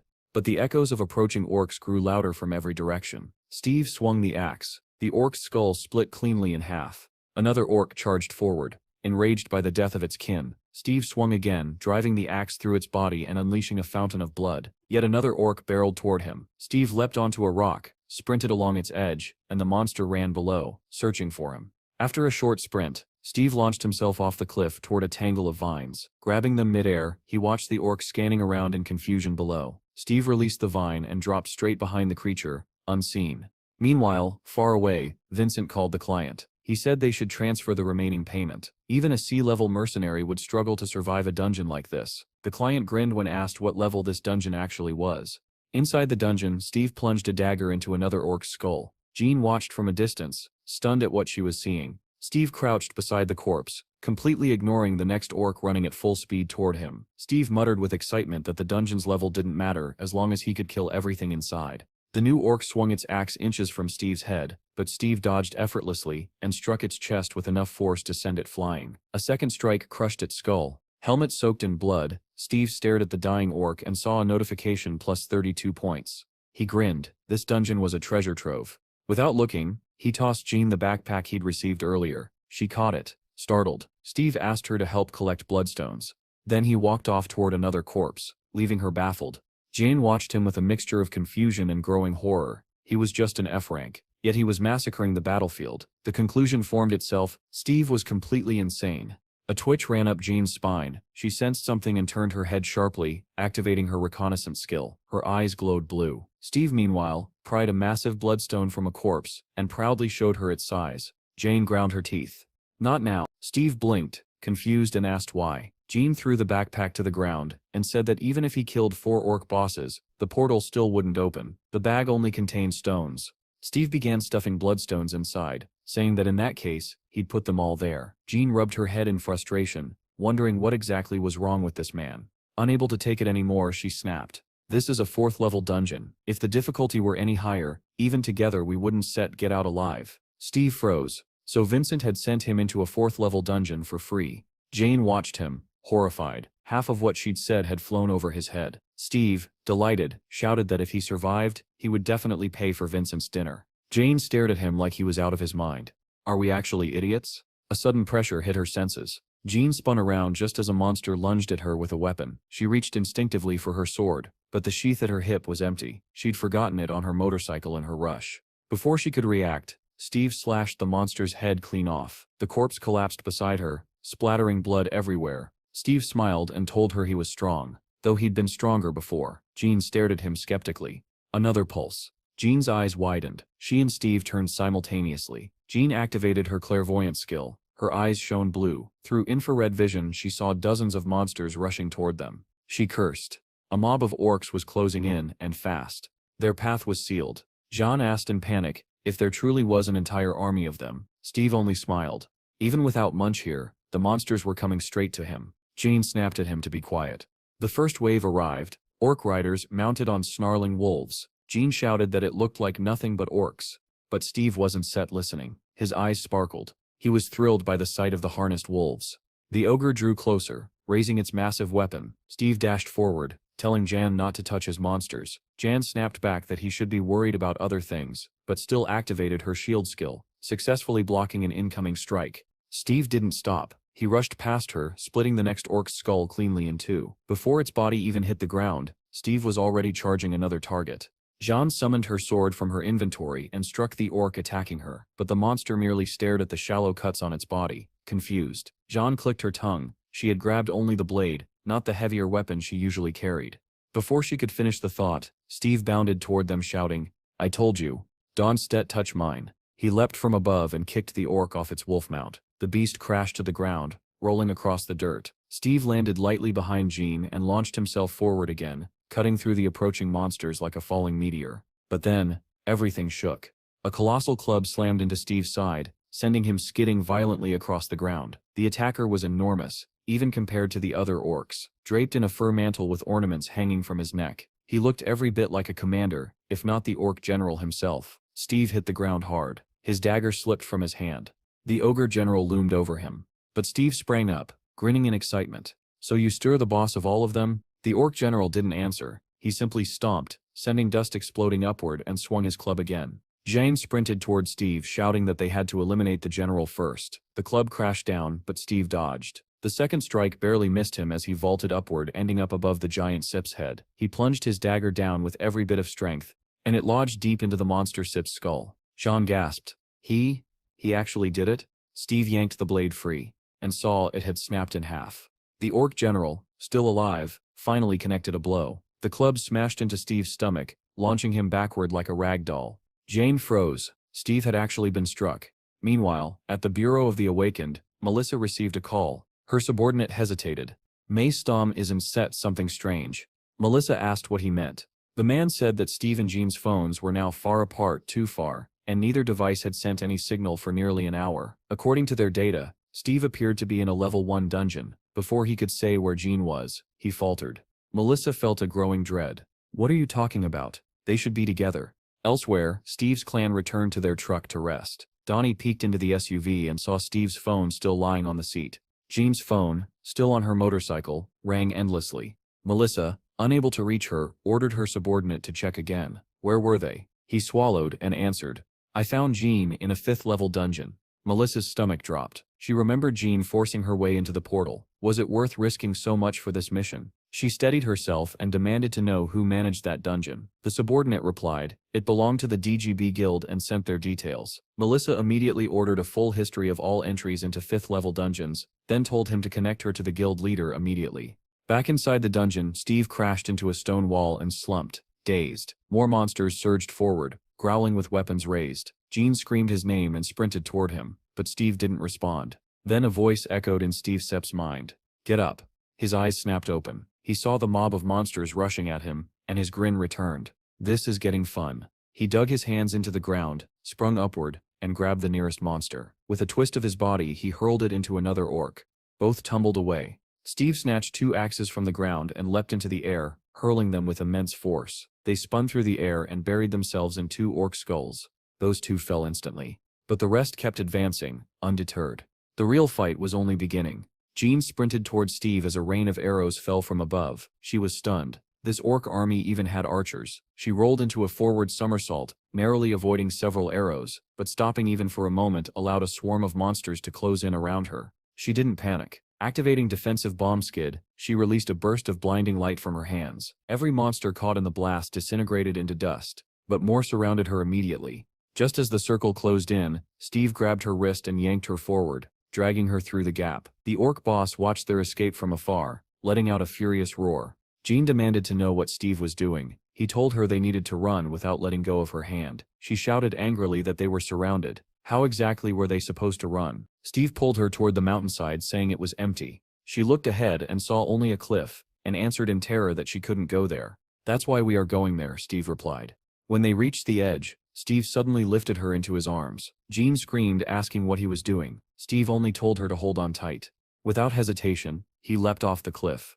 They plummeted downward. Several orcs leapt after them, but only to fall to their deaths. Steve landed on both feet, the impact cracking the earth beneath him. The orcs that followed crashed against the ground around them, their bodies shattered. Jean clung to him in shock, realizing she was still alive. Steve sighed, dropped his hands, and let her fall unceremoniously to the ground.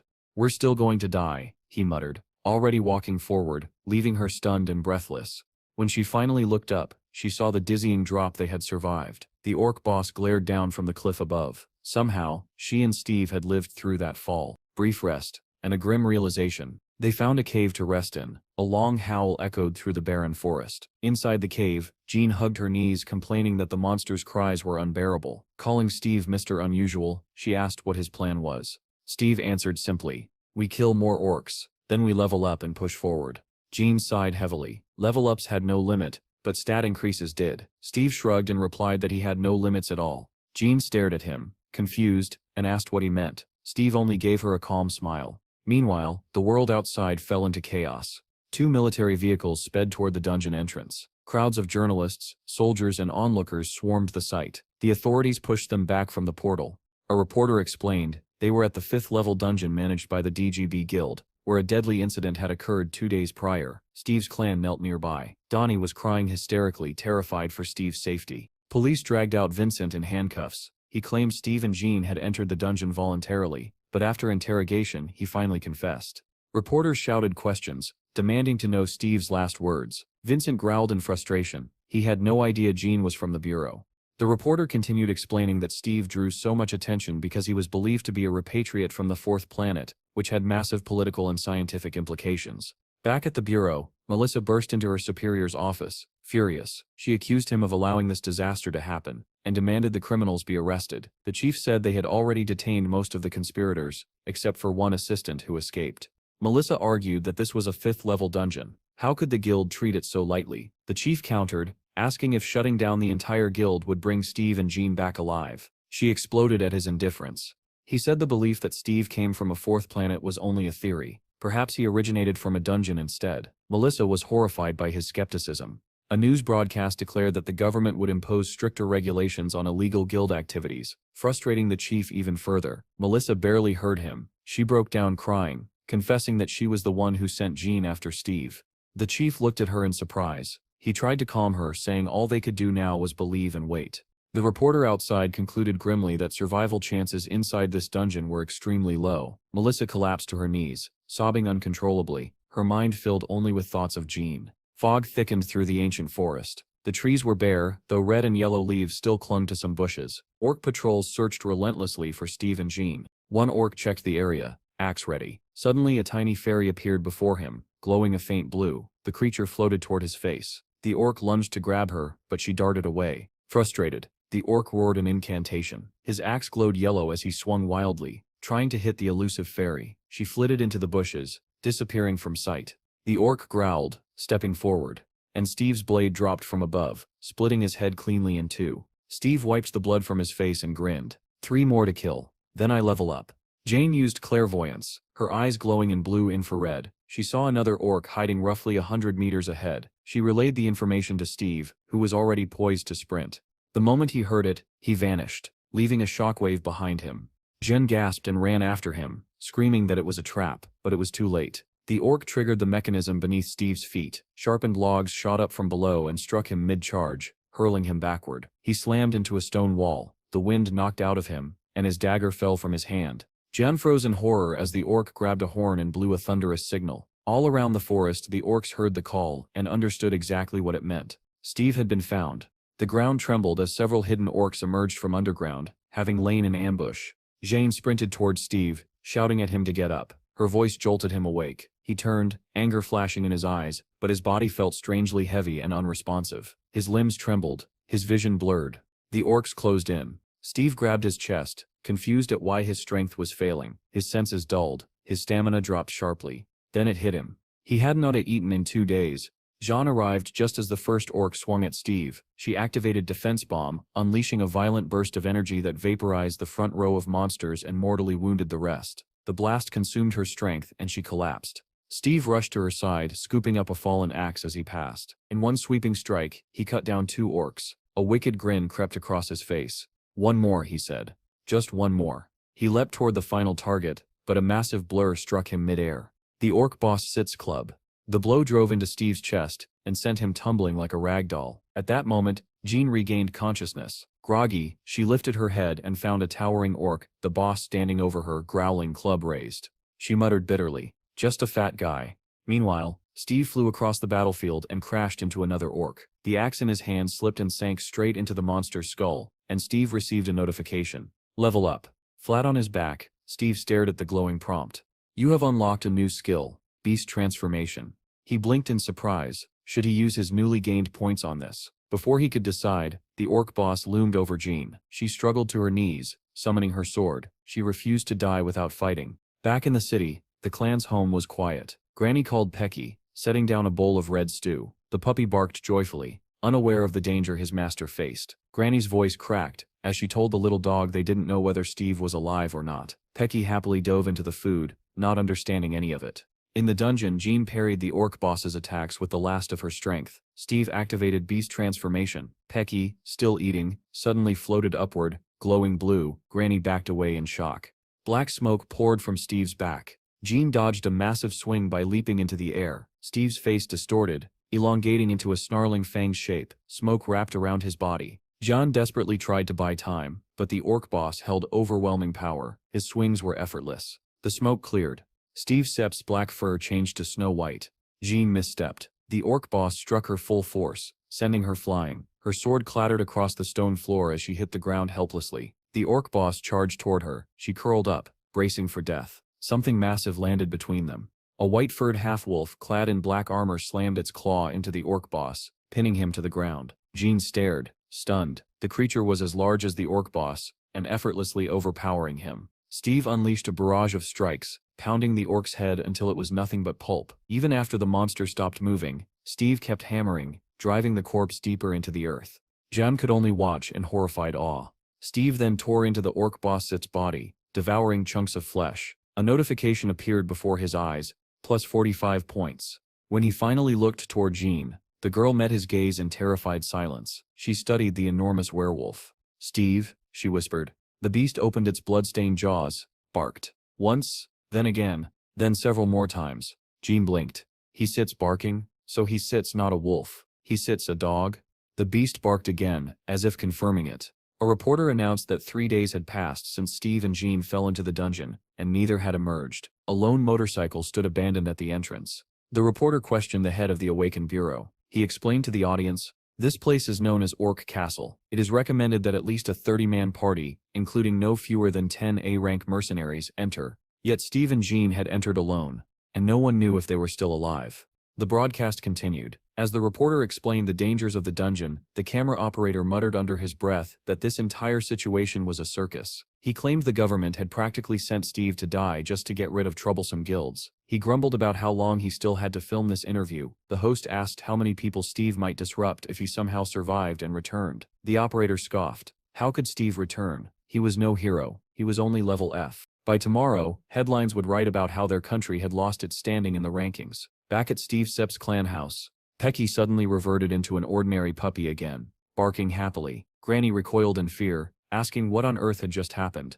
Jean, like Granny, was shaken by what she had witnessed. Steve shifted back into human form and explained calmly that he could merge with the animals he tamed. It wasn't transformation, it was unification. He turned toward Jean, who stood frozen in disbelief, and asked why she was still staring. They had to collect everything they could and escape. But Jean answered in a trembling voice that it was useless. Steve frowned, unable to understand. Jean said quietly that this place would be their grave. Rain began to fall, drenching the sky in a cold gray haze. Steve asked what she meant. Jean pointed out that they had already killed the boss, yet the portal remained closed. What did he think that meant? Realization struck Steve. The portal hadn't set opened. He gestured toward the crushed corpse of the orc boss, and asked if she was seriously implying that this thing wasn't the true boss. John replied without hesitation, yes, someone even stronger existed in the dungeon. Steve grinned, intrigued, and demanded to know who this mysterious someone was, the one who made her talk about graves. Jean's expression hardened. In the pounding rain, she began her story. 3 years ago, when Jean had just reached level B, she joined a 20-person raid. 10 of them were A-rank mercenaries from the Bureau. Together, they descended into a 5th-level dungeon. Jean walked in the middle of the formation, her face tense with concentration. Suddenly, the man ahead of her, Tim, turned back and stared at her. Jean blinked, wondering what was wrong. Tim asked about her ankle. She flushed with embarrassment and said it was nothing. It had healed. Tim smiled warmly and said he was glad. From behind, Melissa teased them. She said they were a cute couple, and this was exactly why couples shouldn't join missions together. The squad stormed the orc castle. Explosives detonated, blasting apart one of the fortress walls. A horde of orcs charged out, racing toward them. An officer barked orders to push toward the tower. He assigned Melissa to defend the right flank at 3 o'clock. Melissa unleashed a flaming spell, turning dozens of orcs to ash. She shouted that the flank was secure. Another mercenary yelled that the defenses were weakening at 4 o'clock. He tried to report his position, but an orc struck him before he could finish. Jean picked up his call and screamed that they needed backup. Melissa sprinted toward Jean, demanding she hold out a bit longer, but Jean was knocked off her feet. She hit the ground hard, crying out in pain. A massive orc approached her, teeth bared, weapon raised. Jean froze, paralyzed in terror. Before the killing blow landed, Tim hurled a spell that turned the orcs surrounding her into stone dust. Melissa arrived moments later, blasting through the orcs with fireballs and clearing the path. Explosions erupted everywhere. But the orcs kept coming. Melissa shouted at Jean and Tim to look at the 2 o'clock direction. They turned and saw another squad of orcs rushing toward them. Tim smiled reassuringly and told Jean to keep moving. Jean tried to warn him, her voice trembling, but Tim grabbed her hand and pulled her along, saying they could talk once outside. But something felt wrong. Jean sensed a presence, a crushing pressure watching them. Then she saw it. A towering orc with 3 eyes appeared in the distance. One blinding flash later, Tim's arm, still holding his sword, was severed and flung across the battlefield. Jane tumbled forward, barely catching herself before falling flat. She lifted her head just as a sword stabbed the ground inches from her stomach. Chaos erupted. Every mercenary turned, horror etched into their faces. Tim Sip's body lay behind Jean, face pale, blood covering him. Above him stood the real ruler of the dungeon. The Orc King, clad in iron armor, weapon raised high. Tim Sip's glassy eyes turned toward Jean. With his remaining strength, he whispered one word: sword. Jean didn't understand. But then she remembered their training in the dojo, and Tim Sip's voice echoed in her mind. Put part of your soul into the blade. Like a fan cannot live without the wind, your sword, your faith, and your heart must become one. The memory ended, and Jean trembled. She knew exactly who was waiting for them in this dungeon now. The 3-eyed Orc King. Tim smiled warmly at her and said, "Here sips the sword, Jean." The Orc King swung his massive spear downward, and blood sprayed in all directions. When Jean finished her story, she lowered her head and discreetly wiped away her tears. Steve placed a reassuring hand on her shoulder, and gently turned her toward him without saying a word. He rested his palm on her head, trying to comfort her, then pulled her close and murmured, "So that's what happened." Outside, far from the dungeon, the sword Jean had left behind on her motorcycle suddenly began to glow. Heat radiated from the blade and white smoke curled into the air as if the weapon itself mourned. On a live broadcast, Donnie sobbed uncontrollably, mourning Steve and shouting that he couldn't imagine life without him. Commentators argued heatedly over what had occurred. Some refused to believe Steve was dead, others insisted that even he couldn't survive a 5th-level dungeon. Still others loudly wished for him to slay every last orc and return triumphantly. Beside Donnie, Melissa sat with red, swollen eyes, silently grieving for Jean. The reporter announced that the great shaman would perform a ritual for the safe return of the missing. A volunteer raid force of high-ranking mercenaries was already assembling, eager for revenge. Among them was Morris, who thought bitterly that if Steve had joined a proper guild, none of this would have happened. Still, he believed this was the right thing to do. Far away, in another living room, a long-haired man watched the broadcast. A woman draped her arms around his neck and asked what he was watching. He answered casually that it was a channel from his homeland. The man was none other than the world-renowned hero. He scoffed that the shows in this country remained as boring as ever. Steve and Jean shared a makeshift feast in their cave hideout. Steve marveled that after leveling up, the store suddenly offered better food options. He handed her a steak sandwich, and Jean remarked that with such an assortment, he could open a fast food chain. Chewing through another burger, Steve teased that she was a secret foodie. Jean paused mid-bite and asked if eating 12 servings was really a lot. Embarrassed by her own appetite, she set the remaining burger aside and mumbled that she was full. Steve blinked, baffled at how she could possibly be done after so little, while he was already on sandwich number 22. He insisted she continue eating, but Jean gave him a soft smile and said she was grateful all the same. The glow of the campfire dimmed and was replaced by drifting fireflies. Steve asked if she had truly been the one who took up Tim's sword and defeated the Orc King back then. Jan answered with sorrow that she had lost consciousness. When she awoke in a hospital, she learned the Orc King had only been defeated after 2 elderly A-rank mercenaries sacrificed their lives. His power was like the combined force of 5 Orc chieftains at once. Steve nodded grimly. "So there steps an Orc like that here. Where is he?" Jane replied that the Orc King resided inside the Orc Castle, more than a kilometer away. As she spoke, the tiny fairy who had scouted for them earlier fluttered into the cave. It whispered something in Steve's ear, and he broke into a satisfied grin. "I found the fortress," he said. Jen Sip's eyes widened. "Already? That fast?" Steve stood, confidence filling his expression. "Let's go." Jean hesitated. "And the plan?" Steve Sip's smile hardened. "Find and kill." Jane let out a tired laugh, saying she would have smacked him for that answer if she had the strength. Chaos erupted within the orc castle. Roars echoed across the wooden battlements as the drawbridge lowered over the moat. Dozens of orc warriors thundered out on armored wolves. Then Steve burst from the bushes in the form of Taki, the great wolf, Jean gripping his mane tightly as she rode on his back. They sprinted at full speed toward the still open gate.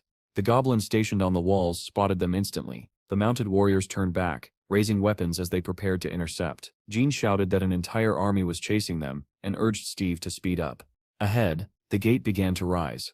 Archers atop the walls knocked their arrows. A hail of arrows rained down, but Jean's shield spell blossomed like a dome, deflecting every projectile. They reached the half-closed gate. Jean screamed for Steve to jump. He leaped upward, catching the rising gate just in time, pulling them both through while the pursuing warriors stayed behind.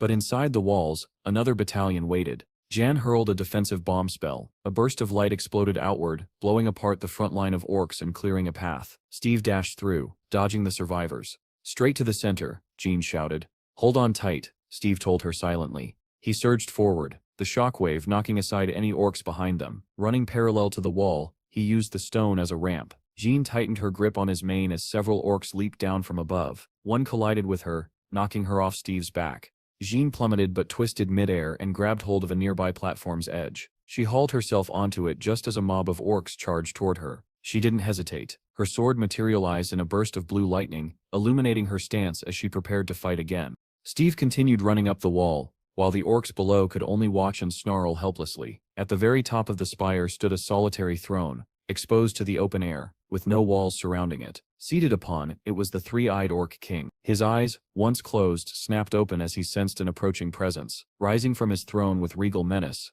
the monster strode toward the edge to see what had disturbed him. At that instant, Steve burst forth. With jaws spread wide and fangs gleaming, he lunged at the orc king, clamping down on his throat and savagely tearing at his neck. The impact sent both of them tumbling from the tower. As they fell, the massive body of the orc king was impaled upon a towering spire below, his chest pierced clean through. A message flashed before Steve's eyes, informing him that his level had increased. Fragments of stone broke loose from the shattered tower and rained down like hail upon the orcs gathered beneath. Suddenly, a violent explosion erupted from another tower. The orcs turned in alarm as bodies were flung into the air. Orcs and Jin were hurled toward the ground, and amid the chaos, the girl thought in despair that this might truly be how she died. Then, without warning, a white paw tipped with sharp claws seized her hand. She looked up in shock to see Steve. He yanked her toward him just before they struck the ground, then surged forward at full speed as the orcs gave chase. After they had gained some distance, the girl asked what had happened to the king. Steve answered calmly that he had killed him. He tossed her onto his back and told her it was time to leave. As he prepared to sprint, Jean grabbed his mane and demanded to know if he had truly slain the king. Steve told her to scan the area. Activating her clairvoyance skill, Jean stared in disbelief and announced that the portal had opened. She could hardly believe that Steve had defeated the Orc King and done so in such a short time. Meanwhile, far below, one of the monitoring devices began to beep, and a timer appeared on its screen. A member of the DGB guild could only groan in shock as he realized what he was seeing. He managed to mutter that this was the 127th dungeon. His partner, equally stunned, demanded to know what that meant. Donnie noticed the countdown hovering above the dungeon and asked in confusion what it signified. When Melissa heard the announcement that the portal explosion countdown had begun in dungeon number 127, tears filled her eyes as she realized that Jean might still be alive. Around the portal, the crowd erupted into thunderous shouts as the countdown began. Steve asked Jean if she had located the portal. Slightly disoriented, she replied that she had. Regaining her focus, she reported that it was at 11 o'clock, 700 meters from the castle, with only 10 minutes remaining before the explosion. They surged forward at once, but the orcs were relentless and quickly closed the distance. Suddenly, Steve veered around a corner, catching a familiar scent. Jean demanded to know where he was going and warned that they did not have time for detours. Steve did not answer. He charged into a pen where a pack of wolves was confined and activated his taming skill, a sharp grin spreading across his fanged face. Jean cried out in disbelief, asking what he was doing and why he was taming them. At the command, the wolves froze, staring at him in stunned obedience. Steve turned and sprinted back toward the portal, ordering the wolves to follow. They leapt over the pens and ran after him without hesitation. Glancing back, Jean asked if he truly intended to take them along. Steve replied that he did, because from now on they were one family. This maneuver allowed the orcs to cut ahead, blocking their path. Jean observed that they were surrounded, as she had anticipated. Just then, a fairy fluttered up to Steve and whispered urgently into his ear. Steve relayed that there was a hidden passage nearby. Jean, surprised, immediately activated her clairvoyance and spotted a right-hand turn. She shouted for them to turn immediately, and Steve plunged into the passage, followed closely by the pack of wolves. The orcs stormed after them, roaring with fury. Ahead, Jean pointed to a massive gate and said they needed to reach it. Steve felt a surge of hope and declared that they were getting out. Accelerating even more, together with the wolves, they burst through the gate and raced across a bridge. Jean warned that there was only 1 minute left before the portal exploded. At that moment, a glowing blue door appeared before them. Overjoyed, Jean cried out that the portal was right there. She then shouted that only 23 seconds remained before it closed. From behind, one of the pursuers hurled a spear. Jean sensed the danger and turned just as Steve charged forward, unaware that the spear struck her squarely in the back. The impact sent her tumbling to the ground as the orcs rushed closer. The wolves had already vanished into the portal when Steve turned and realized that Jean had fallen. The spear had pierced her backpack, spilling stones that scattered across the ground and struck the approaching monsters as she struggled to rise. Steve wheeled around and sprinted toward her, rising onto his hind legs as he ran. Jean tried to stand, but her strength failed her. She lowered her head, accepting what she believed to be the end. Seeing Steve charging toward her, she shouted for him to stay away, but he did not slow down. He only ran faster, closing the distance with every stride. Jean screamed once more, desperately begging Steve to stay away. Instead, Steve seized the spear that had struck her down. An orc had already reached Jean and raised its weapon, preparing to deliver the final blow. Steve was faster. With a powerful throw, he drove the spear straight into the orc's chest, knocking it violently off its mount. On the other side of the portal, a reporter announced that only 8 seconds remained before the explosion. The crowd gathered around the portal began counting down together. Donnie and Melissa continued to cry as they waited, while an operator muttered that the situation looked grim. He added that the audience rating had reached 60%, and if the pair returned alive, it would become an unprecedented sensation. Steve rushed to Jean's side and lifted her up, carefully supporting her head. Weakly, she told him that only 4 seconds remained before the explosion, calling out to him by name. Steve's body seemed to glow faintly as he mentally urged her to hold on tighter. Another orc charged toward them and swung its axe. In the very next instant, the space where Steve and Jean had been was empty. A violent shockwave burst outward, hurling the attacking orc backward.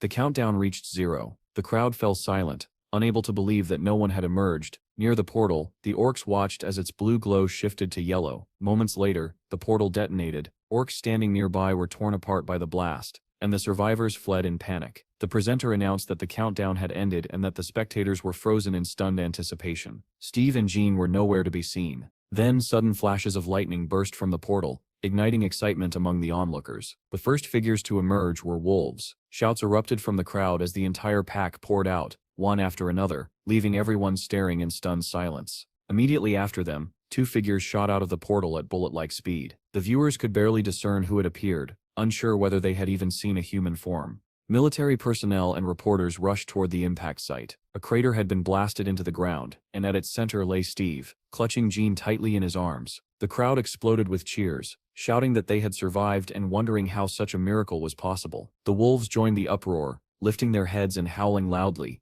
Ambulances sped toward the scene as the presenter declared that a miracle had occurred. 2 people had escaped a 5th-level dungeon after nearly 5 days inside. Later, in an office, Melissa showed the gathered group photographs taken at the scene and explained that Steve and Jean had been transported to the hospital. When asked why they looked so battered, she replied that the conditions inside the dungeon had been far from ideal. She then displayed an article reporting the miraculous return, claiming that an F-level individual had cleared a 5th-level dungeon. Someone asked whether Hero had challenged him. The boss laughed nervously and remarked that the article was deliberately provocative. Melissa said irritably that someone had leaked the information, adding sarcastically that they had done an excellent job. The boss replied that their responsibility was to act, not to hunt down whoever was responsible, and suggested moving forward. Melissa continued, explaining that news of Steve's survival had spread rapidly, drawing members of various organizations into the country, all attempting to reach him. The boss cursed angrily, calling them shameless opportunists. Melissa displayed photographs of several men,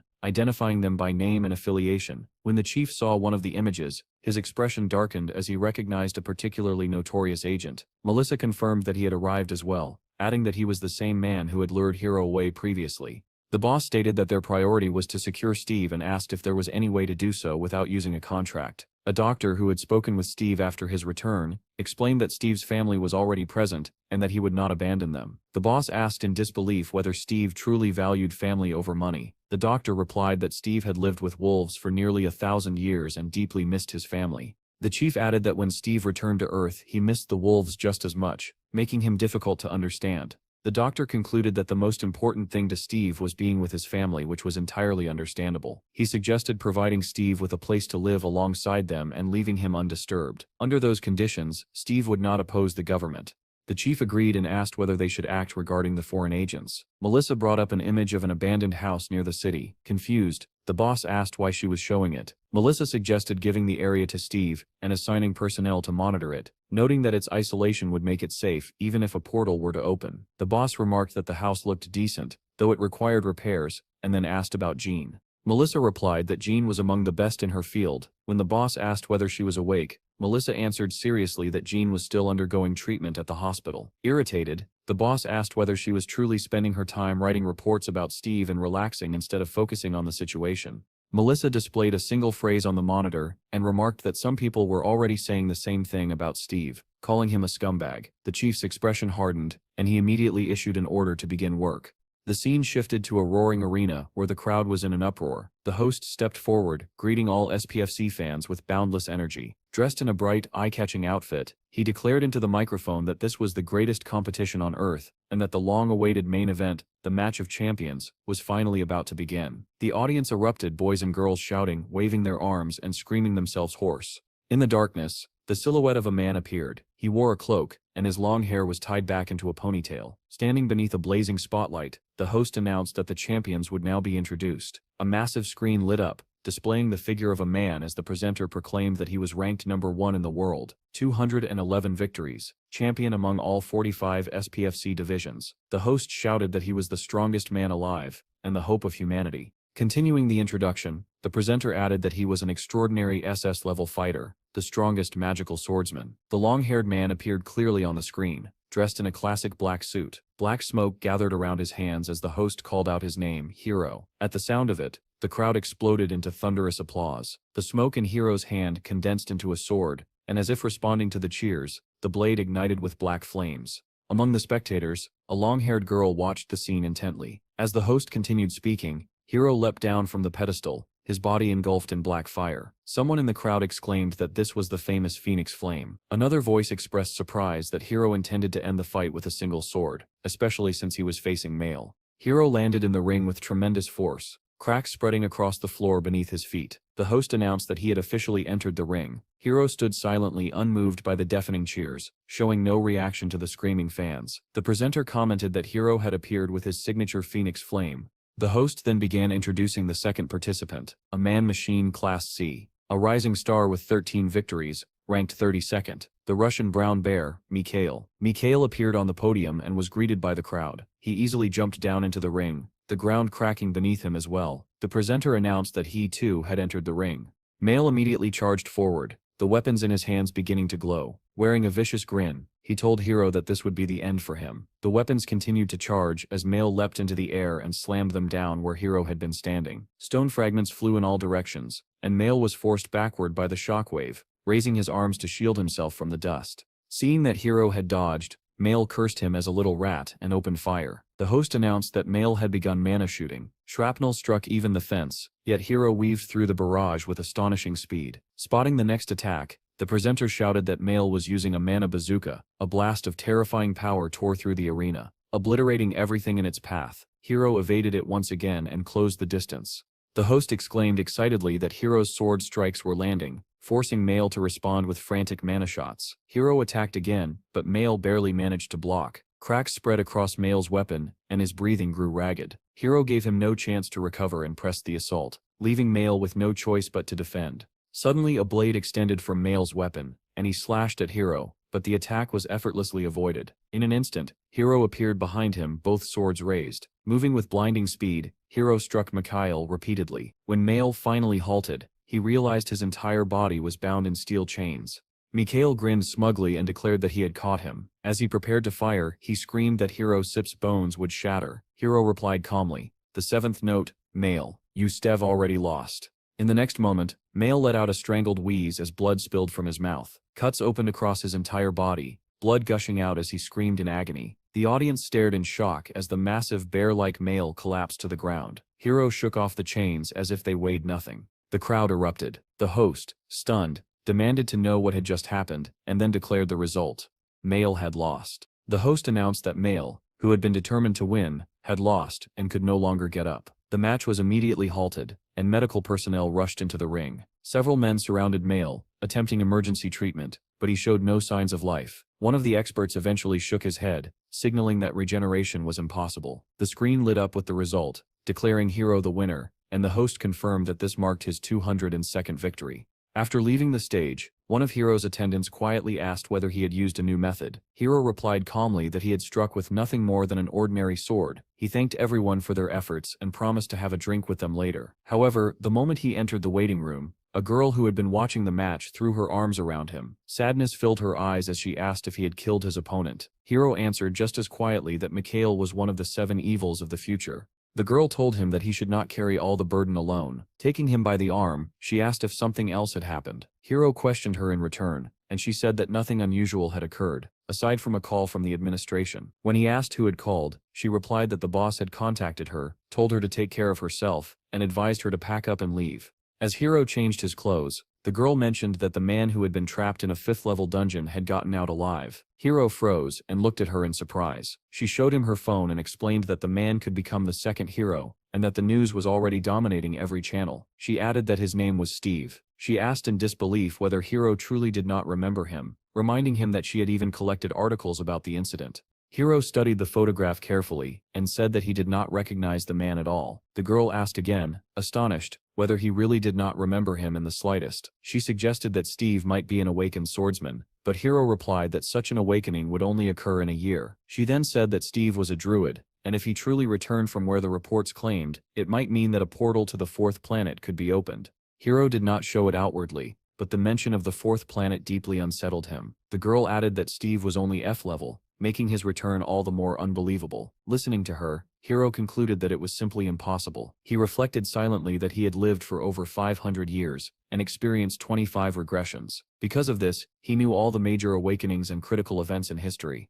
Yet Steve's name was absent from all of them. In all that time he had never heard it once. History could change slightly, he admitted, but the butterfly effect had limits. Mikhail was supposed to die 10 years later. Anna being alive, despite her destined death 2 years earlier, could still be attributed to that effect. However, the major events, such as the appearance of the 7th-level dungeon or the connection to the 4th planet, had never changed. This meant that the 4th planet would not appear within the next 5 years. The girl asked whether it would not be better to draw Steve to their side. Hiro thought for a moment and answered honestly that he did not know. She added that, for the moment, Steve was the most talked about man in the country. Hiro replied that they should simply observe him for now. As terrifying memories of giant monsters surfaced in his mind, Hiro felt that the end was approaching. Monsters devoured humans like snacks, and humanity, which had survived the initial cataclysm, began to collapse under the endless assault of dungeons. Enormous red wyverns filled the skies, attacking people and breathing fire. As monsters overwhelmed both land and air, mercenaries fought desperately, but for the awakened, survival often depended on the country they chose to flee to.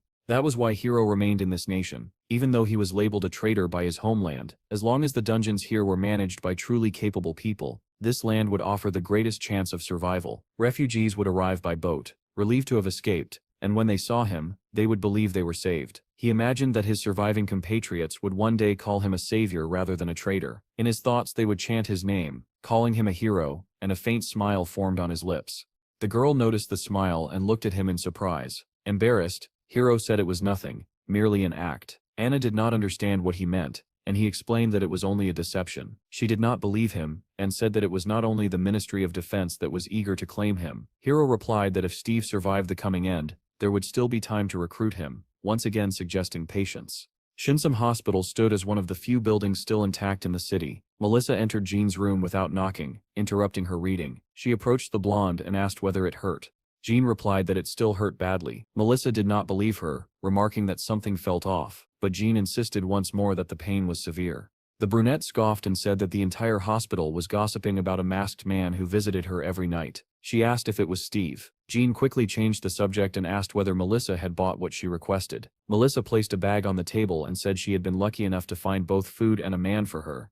Jean pulled the food and a jar of coffee out of the bag, but displeasure flickered across her face. She shook her head and said she wanted a different flavor. Melissa replied that it was the same color. Jean looked at the box in disappointment and added that she wanted a different kind of chicken. Melissa's patience snapped. Her palm glowed white as she said sharply, "Eat what they give you."